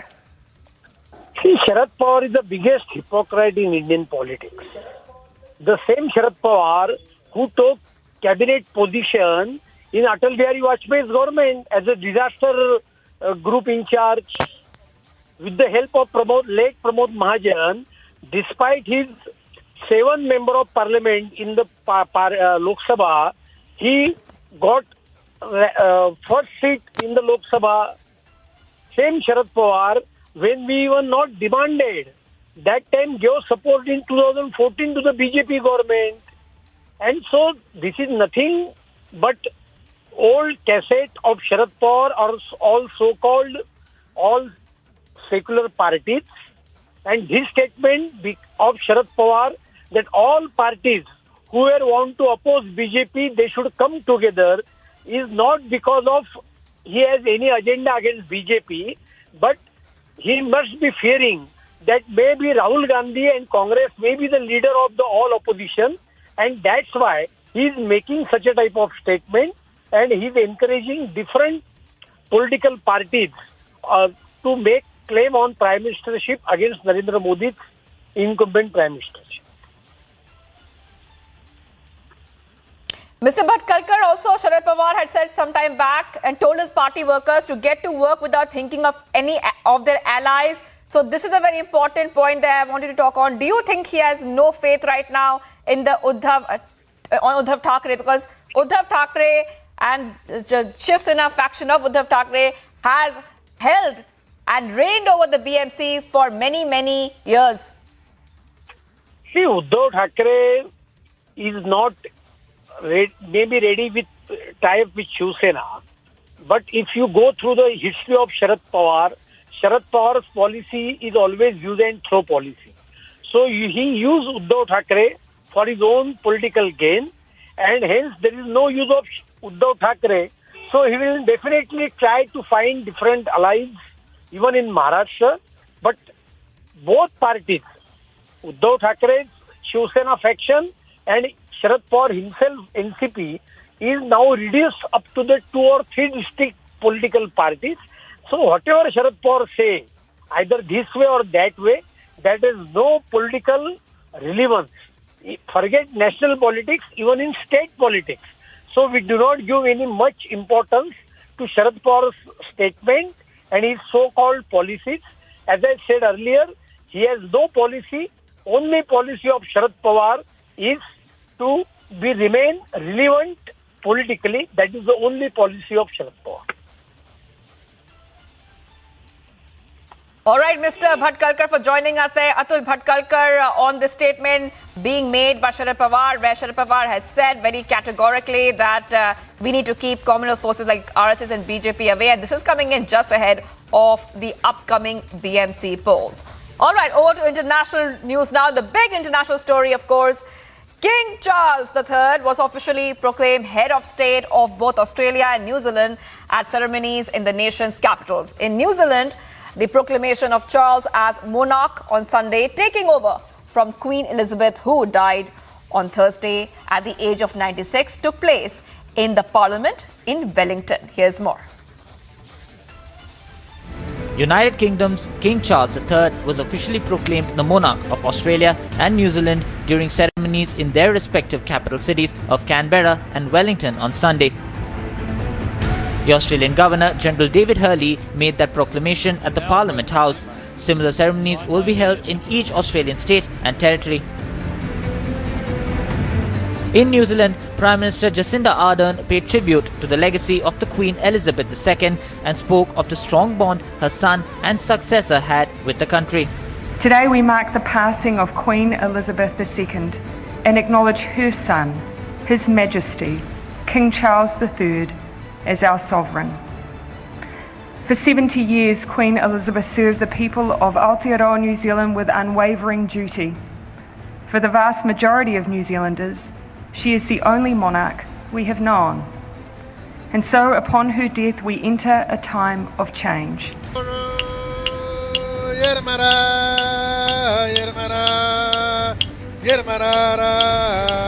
Charles automatically became the king when the Queen died on Thursday. But like the accession ceremony in London on Saturday, the proclamation in Australia and New Zealand was a constitutional and ceremonial step in introducing the new monarch to the country. To mark the occasion, there was a 21-gun salute. Charles is now the head of state in New Zealand, which is a member of the British Commonwealth of former colonies. Agency report, Republic TV. Viewers, we are getting you live pictures of UK's Queen's coffin being taken from to Edinburgh right now. Remember that Queen Elizabeth's coffin began a 6-hour journey from her home in the Scottish Highlands to Edinburgh as crowds lined the roads in silence, paying tribute to the monarch who had reigned for 70 years. Now, the coffin, which had been there in Balmoral Castle since she died, was placed in a hearse by 6 gamekeepers. And at this point of time, these are live visuals we're getting for you of her coffin being moved to Edinburgh. Visuals coming in on your screen. The mortal remains of UK's Queen being in fact taken from Balmoral to Edinburgh. Now, this is the first of a series of events leading up to the state funeral, which will take place on September 19th in London. And the Queen's demise has drawn in tears, sadness and warm tributes, not just from the Queen's own close family members and many in Britain, but also from across the globe, reflecting her presence on the world stage for over 7 decades now. Much more coming up on the other side. We continue to be live and breaking.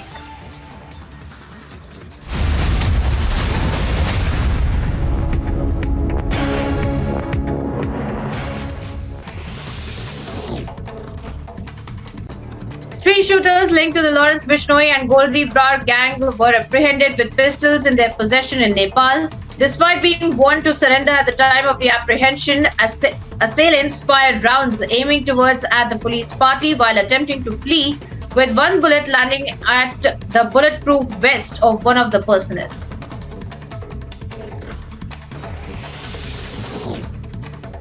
India observes one day of the state mourning today as a mark of respect for Britain's Queen Elizabeth II, who breathed her last on Thursday. According to an official statement, Her Majesty Queen Elizabeth, United Kingdom of Great Britain and Northern Ireland, passed away on September the 8th. And as a mark of respect to the departed dignitary, the Government of India has decided that there will be a one-day state mourning. Vaccine maker Serum Institute of India was duped for more than ₹1 crore when fraudsters sent the company messages in the name of their Chief Executive Officer Adar Poonawalla and asking for a transfer of money. The development was confirmed by the Pune police, and an FIR for cheating and offences under the Information Technology Act have been registered against the unidentified persons.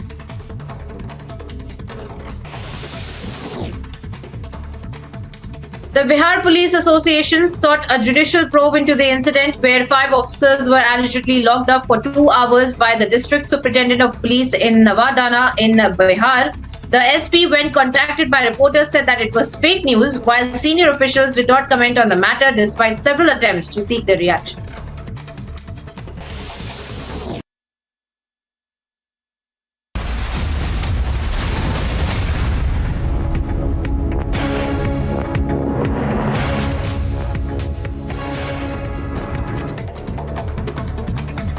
All right, viewers, time for some national updates. A fresh face-off has broken out between the Amity Party government in Delhi and the Delhi Lieutenant Governor VK Saxena after the Delhi LG ordered a probe into alleged irregularities in procurement of DTC buses in the New Delhi area.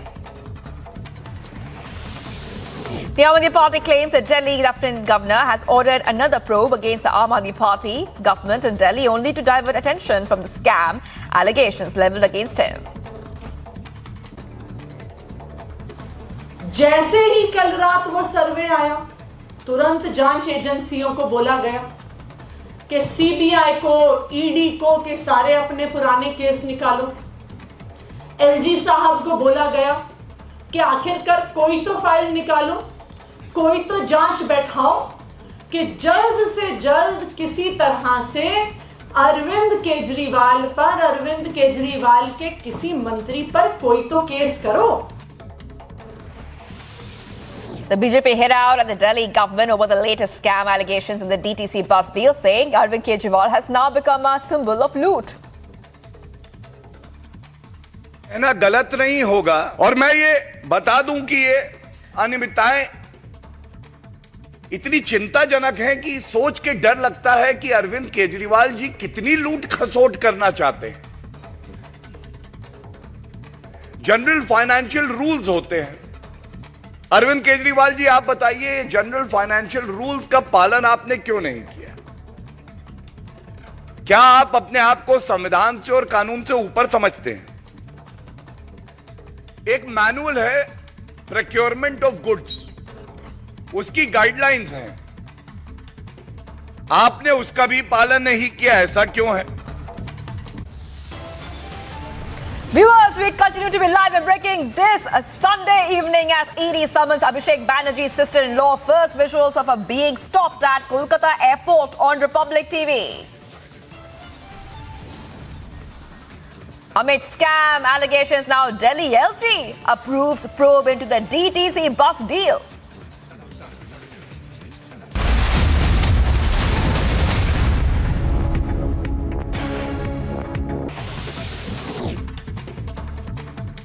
The Bihar Police Association sought a judicial probe into the incident where 5 officers were allegedly locked up for 2 hours by the District Superintendent of Police in Noida in Bihar. The SP, when contacted by reporters, said that it was fake news, while senior officials did not comment on the matter despite several attempts to seek their reactions. Following a recommendation by the Government of India, a Gurjar Muslim named Shri Ghulam Ali have been appointed as Rajya Sabha MP. The community of the MP is reported to have a little representation in Jammu and Kashmir's legislative bodies before the abrogation of the Article 370.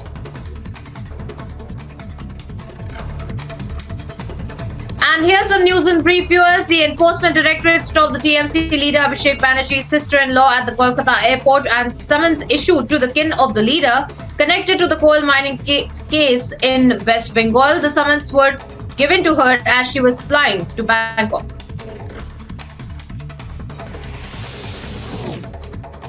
At least 17 crore of cash has been recovered following raids by the Enforcement Directorate in connection with a mobile app fraud scam. The money was recovered from a businessman in Kolkata following searches at least 6 locations.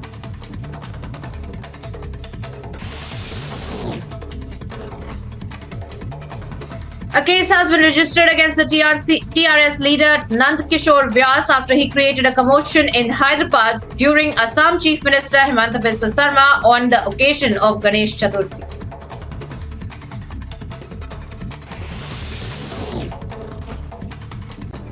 Three shooters linked to the Lawrence Bishnoi and Goldi Brar gang were apprehended with pistols in their possession in Nepal. Despite being warned to surrender at the time of the apprehension, assailants fired rounds aiming towards at the police party while attempting to flee, with one is being alleged in the complaint in procurement of 1,000 buses, low-base buses to be used by the DTC. Inquiry will also be initiated by the CBI after it accepts the case. CBI will question the minister in concern, that is the Minister for Transport over here.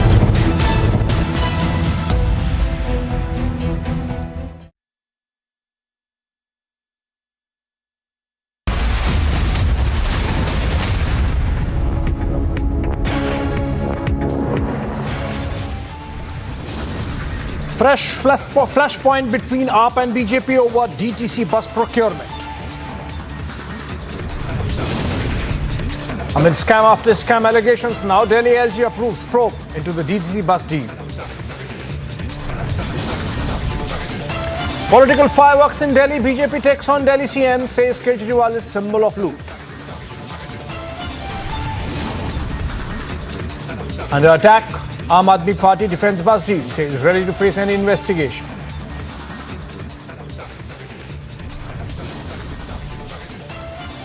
As ED summons Abhishek Banerjee's sister-in-law, first visuals of her being stopped at Kolkata airport on Republic. Home Minister Amit Shah offers prayers at Somnath Temple, will unveil 16-feet statue of Lord Hanuman.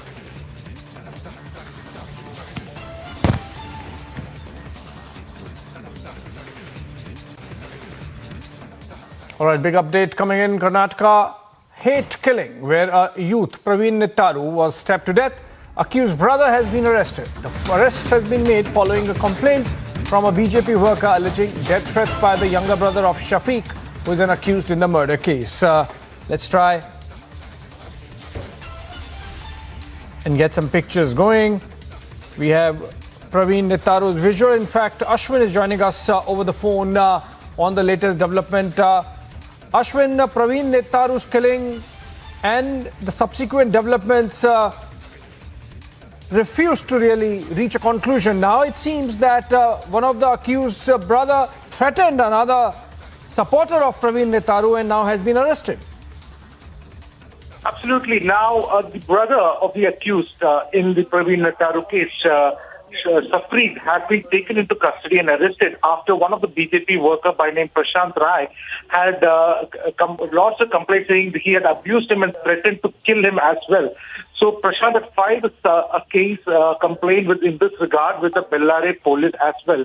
So the Safreed, who's also said to be an SDPA activist, is the brother of Shafiq, who's an accused in the Praveen Netaru case, who was brutally murdered on July 26th. Now, tensions prevail in the area because as there was Hindu activists that gathered near the police station on Saturday when Prashant Rai had gone to file this complaint as well. But meanwhile, the situation on the ground is tense, but the police has come forward, taken the brother of the accused in Praveen Netaru case into custody after the complaint has been lodged by Prashant Rai. Thank you so much. No one seems to be scared, really. In fact, one of the brothers of the accused going on to threaten another supporter of Praveen Netaru, who was killed and stabbed to death by allegedly STPI activists. Moving on, some 1 minute reports on student stabbed in Madhya Pradesh. In a tragic incident, a youth named Gaurav Dole, who went to petrol pump to fuel, was stabbed by a knife. He died during the course of treatment in the hospital. A dispute broke out between youths at the petrol pump in the Vijaynagar police station area of Indore. During an argument, the miscreants attacked Gaurav with a knife. The deceased was a resident of Chindwara. It is being told that Gaurav was doing engineering from Indore.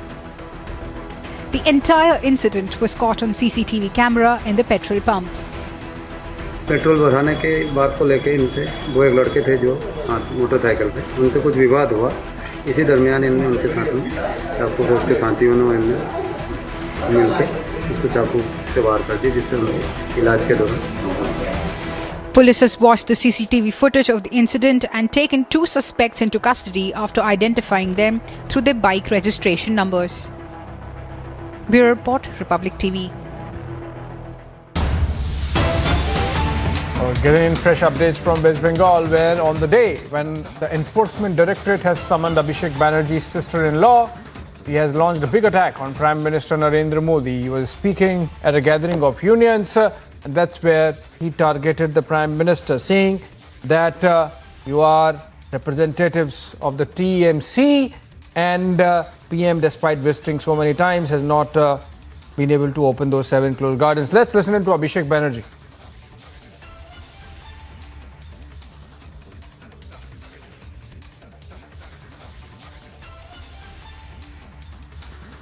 2016 সাল 2019 সাল 2021 সাল নিজে প্রধানমন্ত্রী এসেছিল এসে কি বলেছিল আমার কাছে তো গ্যাজেট নোটিফিকেশন রয়েছে আমি আপনাদের দেখাতে চাই Prime Minister visited here in 2016 2019 and 2021 and he said and the gazette notification said that on 28th January 2016 Prime Minister said that each and every closed tea gardens like Birpada and other tea gardens will be opened. এই 7টা চা বাগান কেন্দ্রের সরকার অর্থাৎ মোদি সরকার অর্থাৎ BJP সরকার অধিগ্রহণ করবে 7 closed tea gardens will be reopened and will be and the central government will ensure that all 7 closed tea gardens will be reopened. But BJP tells they doesn't do so, and the Trinamool Congress, what they say they do, and this is the main difference between the BJP and the TMC. Prime Minister promised so many things, and you guys voted for him. You guys voted for BJP. And now tell us what will you do if the BJP again comes to you asking for the votes? Assam আর পশ্চিমবঙ্গের চা শ্রমিকদের জন্য 1000 কোটি টাকা বরাদ্দ করেছে কেন্দ্রের সরকার, তার মধ্যে 10 পয়সা দেখতে পেয়েছেন কেউ? 2 years ago, the central government said that for Assam and Bengal, for tea gardens, there was 1,000 crore rupees released for the tea gardens. And if anyone says that they got at least 10 paisa, I will quit politics. They are just liars. নিজেদের আচ্ছে দিন আনার জন্য কাজ করে, তাদেরকে আর ছেড়ে কথা বলা যাবে না।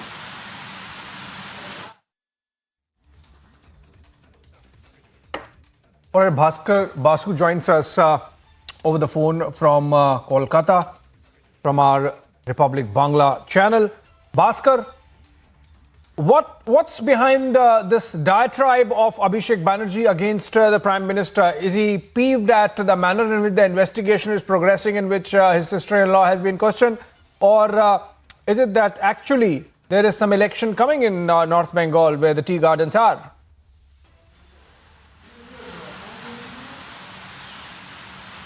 Well, Abhishek Banerjee raised his voice against the Prime Minister Narendra Modi and also against the BJP, the ruling party in central government.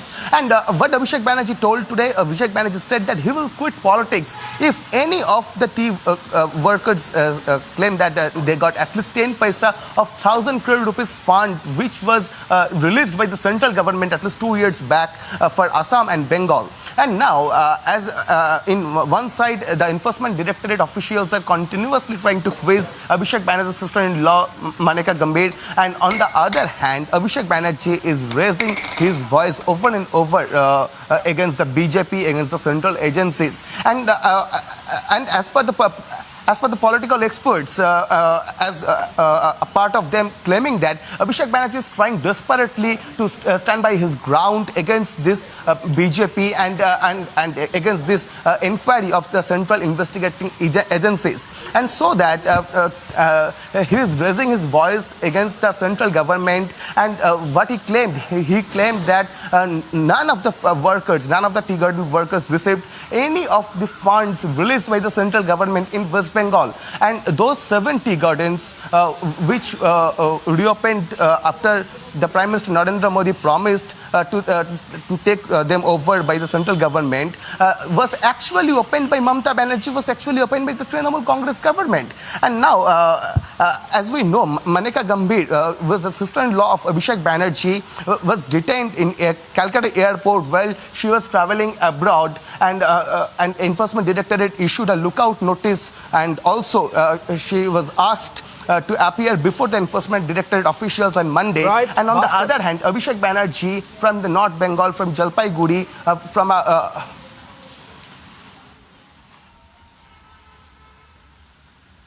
Right, Bhaskar, thank you so much for joining us. And let's look at how scammers duped the director of the Serum Institute of India by posing as the organization's CEO, thereby having over 1 crore rupees transferred to various bank accounts via WhatsApp messages in this report. The Serum Institute of India has been duped of more than 1 crore rupees. Certain fraudsters allegedly duped the institute in the name of its CEO Adar Poonawalla after an amount of 1.1 crore was transferred by Satish Deshpande, one of the institute's directors.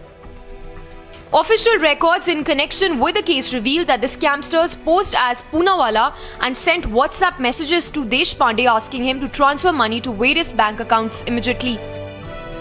Believing that messages are from Adar Poonawalla, more than 1.1 crore rupees was transferred to those accounts by the finance department in different transactions, only to be belatedly realized that the SII was duped. An FIR was filed after the fraud was detected by employees of the institute, with charges filed under the Act. Investigations are underway in connection with the transactions made on the 7th and 8th of September. Bureau Report, Republic TV.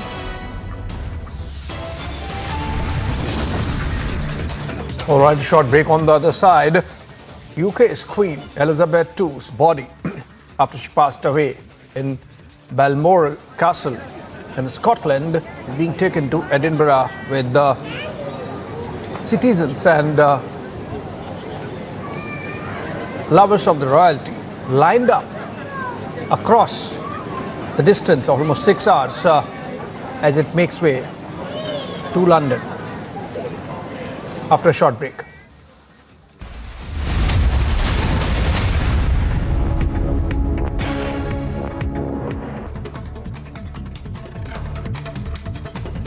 And here's some news in brief, viewers. The Enforcement Directorate stopped the TMC leader Abhishek Banerjee's sister-in-law at the Kolkata airport and summons issued to the kin of the leader connected to the coal mining case in West Bengal. The summons were given to her as she was flying to Bangkok.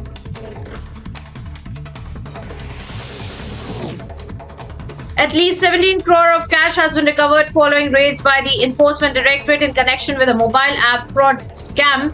The money was recovered from a businessman in Kolkata following searches at least 6 locations.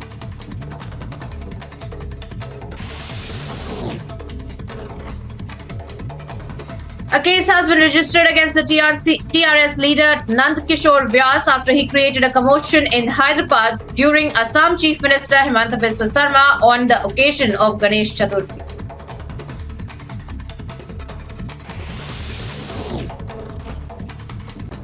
Three shooters linked to the Lawrence Bishnoi and Goldi Brar gang were apprehended with pistols in their possession in Nepal. Despite being warned to surrender at the time of the apprehension, assailants fired rounds aiming towards at the police party while attempting to flee, with one bullet landing at the bulletproof vest of one of the personnel.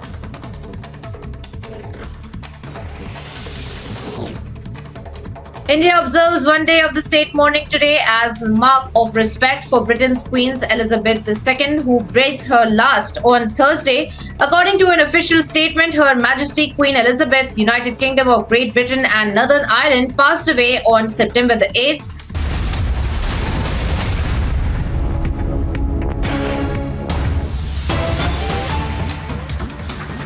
All right, huge face-off between Uddhav Thackeray and Shinde factions of the Shiv Sena.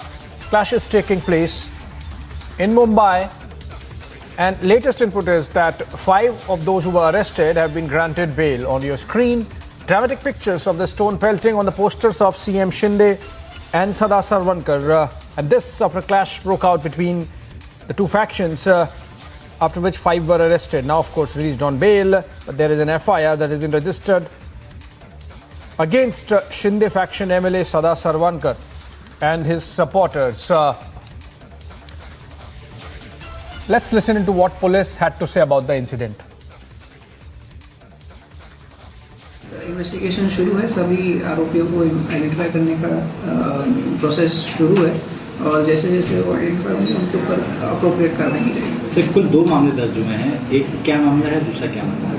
एक जो गुना है उसमें writing के sections हैं और एक 395 का section है प्रॉपर्टी का।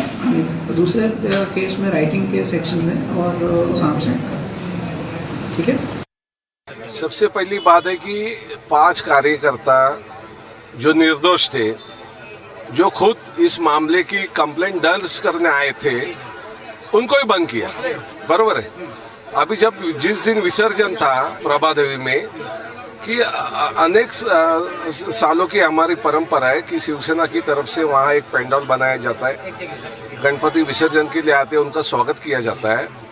हर साल के जैसा इसी टाइम पंडाल बना था, लोगों वहाँ स्वागत हो रहा था।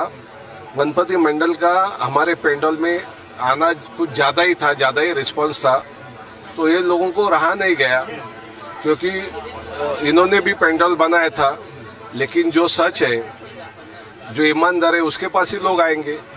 तो ये जलन के माध्यम से फिर उन लोगों ने कुछ इस तरह से रवैया शुरू किया। वहाँ कुछ लेडीज़ लोगों को देखे कुछ इलीगल एक्टिविटी और जैसे सारे की, जिसकी वजह से शिवसैनिक इसके बारे में कुछ ज़्यादा ही एग्रेसिव हो जाए, फिर यहाँ आपस में राड़ा हो जाए और इनका काम खत्म हो जाए, इस तरह से प्लानिंग था।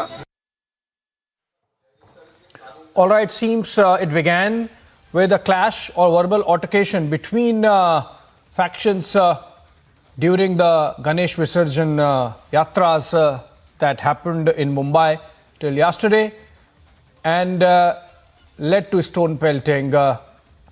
Let's look at some fresh visuals coming in of the clash. And here we can see crowded space, it's raining, and this is during Ganesh Visarjan processions that took place. It seems a politically heated argument took place between the two sides, and one being from the side of Uddhav faction and the other from Shinde faction of the Shiv Sena. Remember, the matter is in the courts, and still as yet it cannot be said with finality that Shiv Sena belongs to whom. And these are during the Ganesh Visarjan procession and stone pelting. The altercation led to stone pelting, following which there was an FIR and 5 arrested. Let's go to Sandeep Singh. He's joining us over the phone from Mumbai.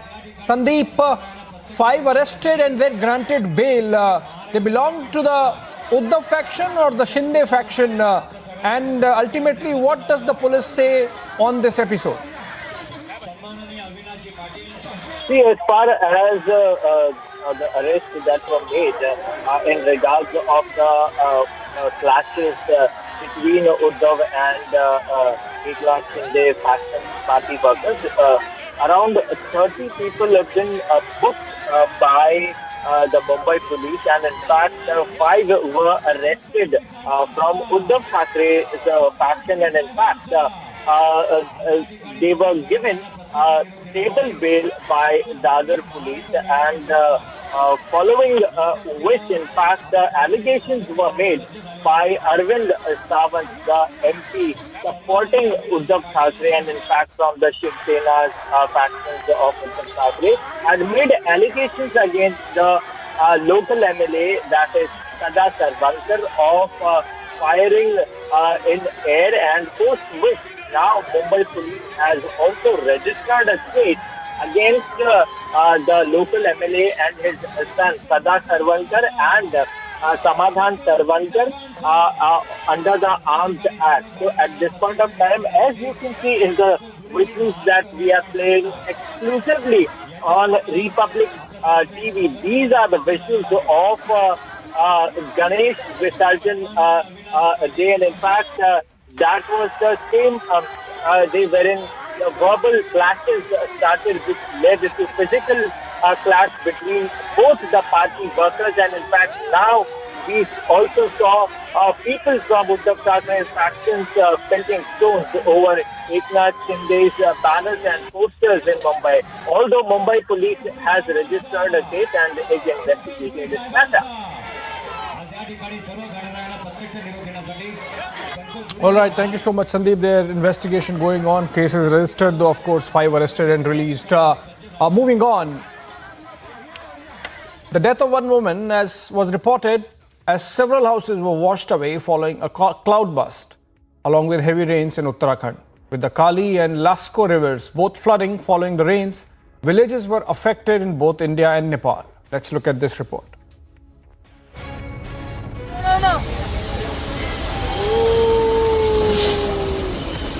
A woman was reported dead and at least 30 houses were destroyed in a cloudburst over the Lasko River near the Nepal border in the district of Pithoragarh in Uttarakhand. The NDRF and the SDRF engaged in relief work at the spot. The Pithoragarh district further witnessed a flooding of the Kali River, leading to many houses being washed away, with some affected severely.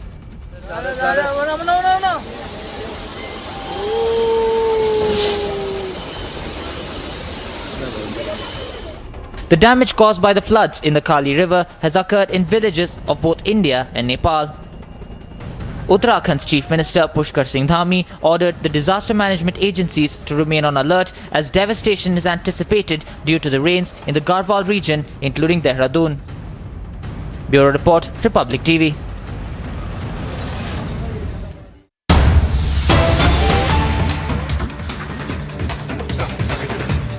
All right, heading back to the pictures coming in from United Kingdom, where the process of carrying out the last rites of Queen Elizabeth II, who passed away a few days back at her Balmoral Castle residence, are going on. The final journey of Queen Elizabeth II now taking place. We have seen how over the last 24 hours, Prince Charles has been proclaimed as King Charles III, and changes made in the designations or royal designations of the rest of the family. The state funeral of Her Majesty the Queen, which is to take place on 19th September at Westminster Abbey in London.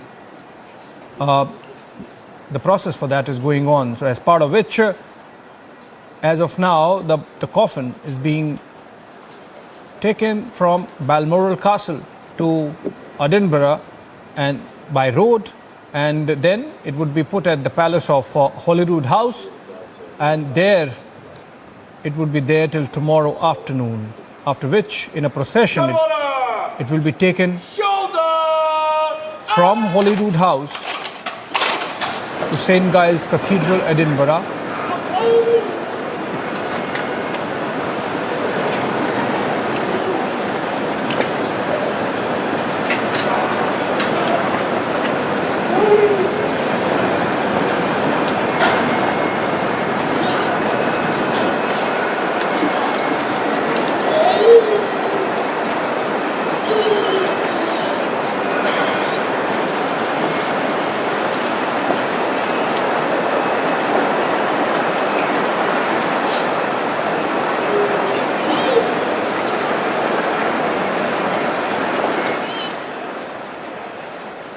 All right, so the coffin carrying late Queen Elizabeth II has reached Edinburgh, and the guard of honor there, and the king and the members of the royal family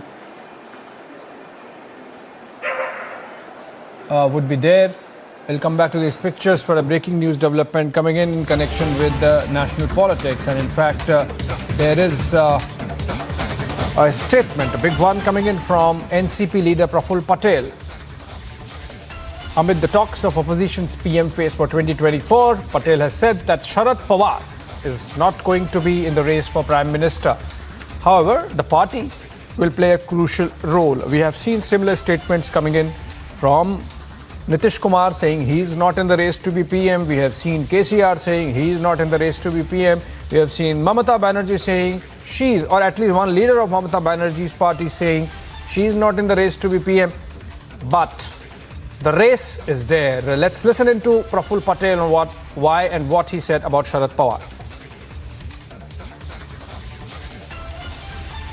Pawar ji प्रधानमंत्री के दावेदार कभी न थे, न है, न कभी उन्होंने ऐसा कभी कोई अपने तरफ से वक्तव्य किया हो। अब ये ठीक है, हर पार्टी में कोई भी सम्मेलन हो, कोई जगह पर कोई कार्यकर्ता होते हैं, उनमें उत्साह होता है कि भाई वो बोलते हैं कि नहीं, हमारे नेता को नेतृत्व करना चाहिए। स्वाभाविक है, कोई भी पार्टी हो, क्यों न हो, और पार्टी का अगर कार्यकर्ता चाहेगा तो उसकी भावना व्यक्त करेगा। लेकिन हम भी वास्तव से, हम लोग भी सच्चाई से जुड़े हुए हैं। हमें मालूम है कि हमारी क्या मर्यादाएं हैं, लेकिन एक बात जरूर है, हमारी पार्टी जरूर छोटी होगी बनिस्बत कई और पार्टियों के, लेकिन आज हमारा नेतृत्व ये काफी बड़ा है। नेतृत्व को मानने वाले लोग इस देश में हमारी पार्टी की लोकप्रियता से ज्यादा बड़ी तुलना में लोग हमारे नेता को मानते हैं।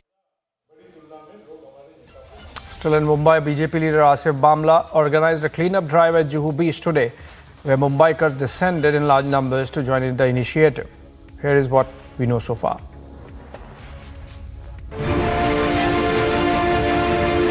As the 10-day Ganesh festival came to an end on Friday, BJP leader Asif Bamla organized a cleanliness drive after Ganpati immersion. From actors to politicians, all Mumbai residents descended to Juhu Beach to participate in the cleanliness drive. I'm very happy with the public participation we are getting for beach cleanup, cleanathon. I thank the foundations, Divyaj Foundation, Bhamla Foundation involved with this. I thank the government officials who have personally come up, the BMC Commissioner, Police Commissioner. I thank Rahul Narvekar ji for being here in spite of his busy schedule. So, you know, beaches are our lifeline. Deputy Chief Minister Devendra Fadnavis' wife, Amrita Fadnavis, actor Anupam Kher, actress Parineeti Chopra, along with various BJP leaders, took up the Juhu Beach cleanliness campaign. आपका भी विश्वास है इस पूरे सफाई अभियान में जो कि अमृता जी के फाउंडेशन दिव्याज ने किया है और बामला जी की फाउंडेशन ने किया है। इसका मतलब हम सब बिलीव करते हैं कि ऑफ कोर्स हमें पूरे जोश के साथ अपना फेस्टिवल मनाना चाहिए और फिर उतने ही जोश के साथ हमको सफाई अभियान करना चाहिए। और ये सफाई अभियान में इतनी मात्रा में लोग यंगस्टर्स देख के मुझे बहुत खुशी हुई, इंस्पिरेशनल महसूस किया। Mumbai is about beaches, it is about traveling, it is about keeping the environment clean and keeping health hazards away. So we have to clean our beaches and we have to take care of the basic problem, which is not littering. चाहे वो plastic littering हो or any other kind of littering, you have to avoid this being done in front of you, and if it is being done, please pick it up or make the other person pick it up. The BMC made elaborate arrangements from the immersion of idols of the deity at various locations in the city by setting up inspection towers and appointing lifeguards, among other things. Bureau Report, Republic TV. Well, coming up, UK's Queen Elizabeth II's body being taken from Balmoral to Edinburgh amid all ceremony.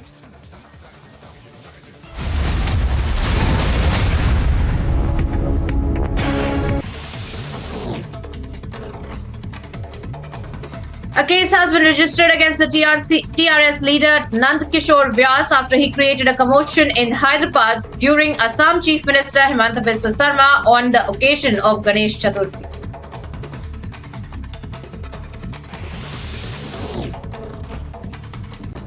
Three shooters linked to the Lawrence Bishnoi and Goldi Brar gang were apprehended with pistols in their possession in Nepal. Despite being warned to surrender at the time of the apprehension, assailants fired rounds aiming towards at the police party while attempting to flee, with one bullet landing at the bulletproof vest of one of the personnel.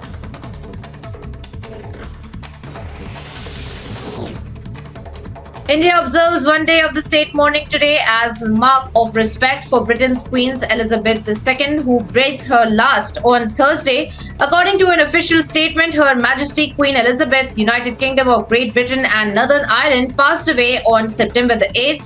And as a mark of respect to the departed dignitary, the Government of India has decided that there will be a one-day state mourning. Vaccine maker Serum Institute of India was duped for more than rupees 1 crore when fraudsters sent the company messages in the name of their Chief Executive Officer Adar Poonawalla and asking for a transfer of money. The development was confirmed by the Pune police, and an FIR for cheating and offences under the Information Technology Act have been registered against the unidentified persons.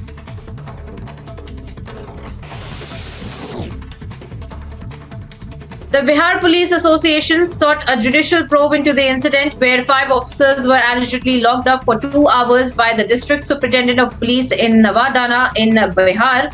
The SP, when contacted by reporters, said that it was fake news, while senior officials did not comment on the matter despite several attempts to seek their reactions.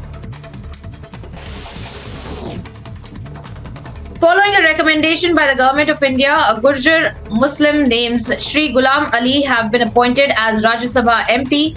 The community of the MP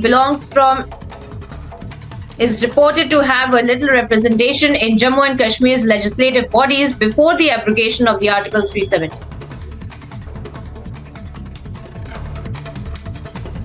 And here's some news in brief, viewers. The Enforcement Directorate stopped the TMC leader Abhishek Banerjee's sister-in-law at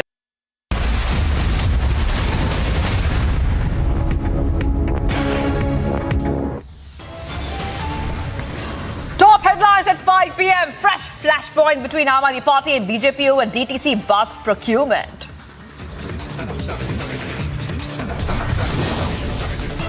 Amid scam after scam allegations, now Delhi LG approves probe into the DTC bus deal.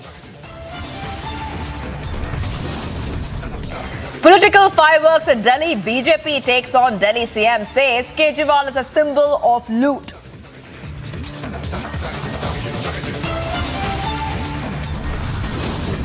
Under attack now, Aam Aadmi Party defends a bus deal, says ready to face any investigation.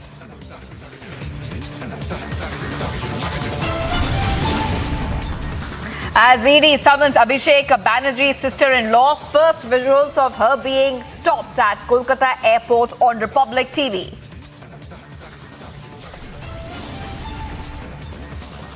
Home Minister Amit Shah offers prayers at Somnath Temple, will unveil a 16-feet statue of Lord Hanuman.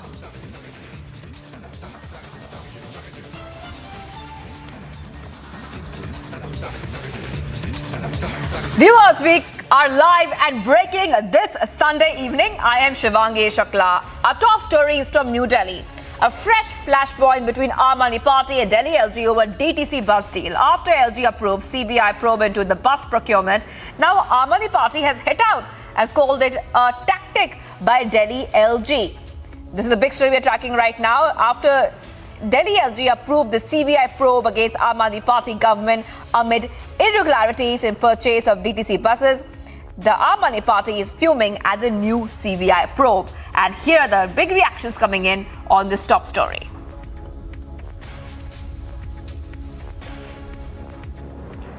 बस 87 लाख रुपए की और उसकी maintenance 3.5 crore रुपया, क्योंकि बस में तो हेराफेरी की नहीं जा सकती थी।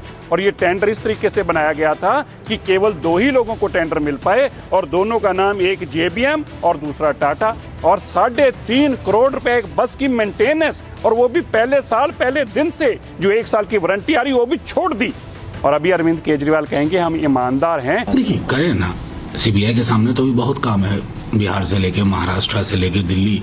अब तो मतलब सेंट्रल ब्यूरो ऑफ इन्वेस्टिगेशन या IT ED कहने का दिल ही नहीं करता, और कई दफा कह चुका हूं। अब तो इनको सीधे कहिए कि भाजपा के एक आनुषंगिक संगठन, जिसका मैं समझता हूं बीजेपी के दफ्तर में बहुत स्पेस है, इनका दफ्तर भी वहीं शिफ्ट कर दो और वहीं सीधे मैंडेट दे दो कि आज इस छत पे बैठना है, कल उस छत पे बैठना है।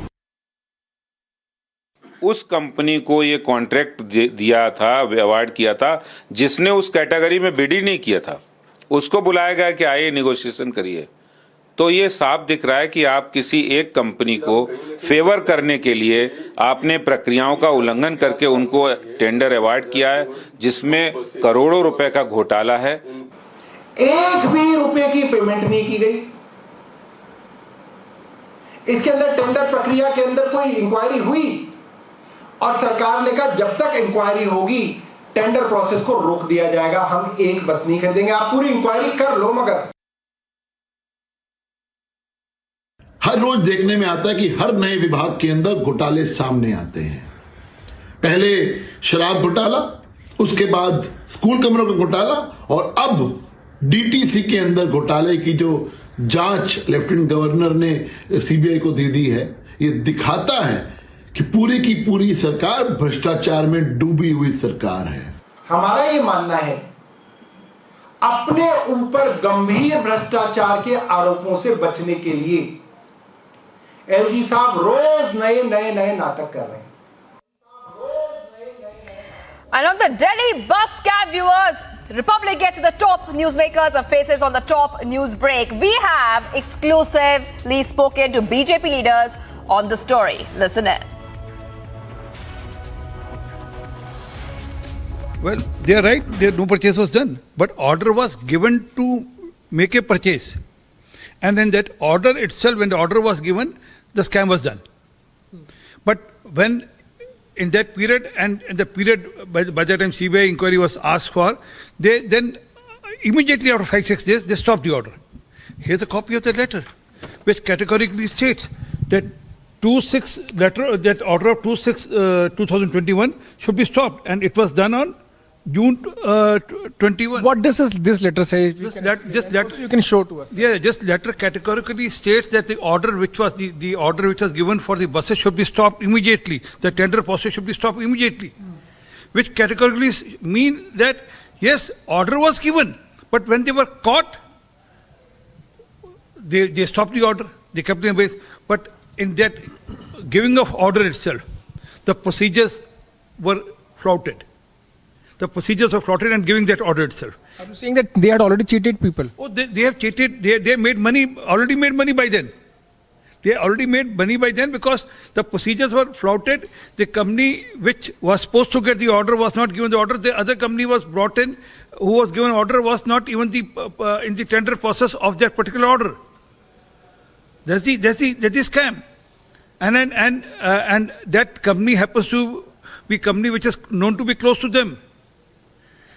That's what we are raising. The question is, I mean, you are just going to, you did a scam. Since the voice was raised, the inquiry was initiated, and then you withdrew back. It's something like which happened in even the excise scam.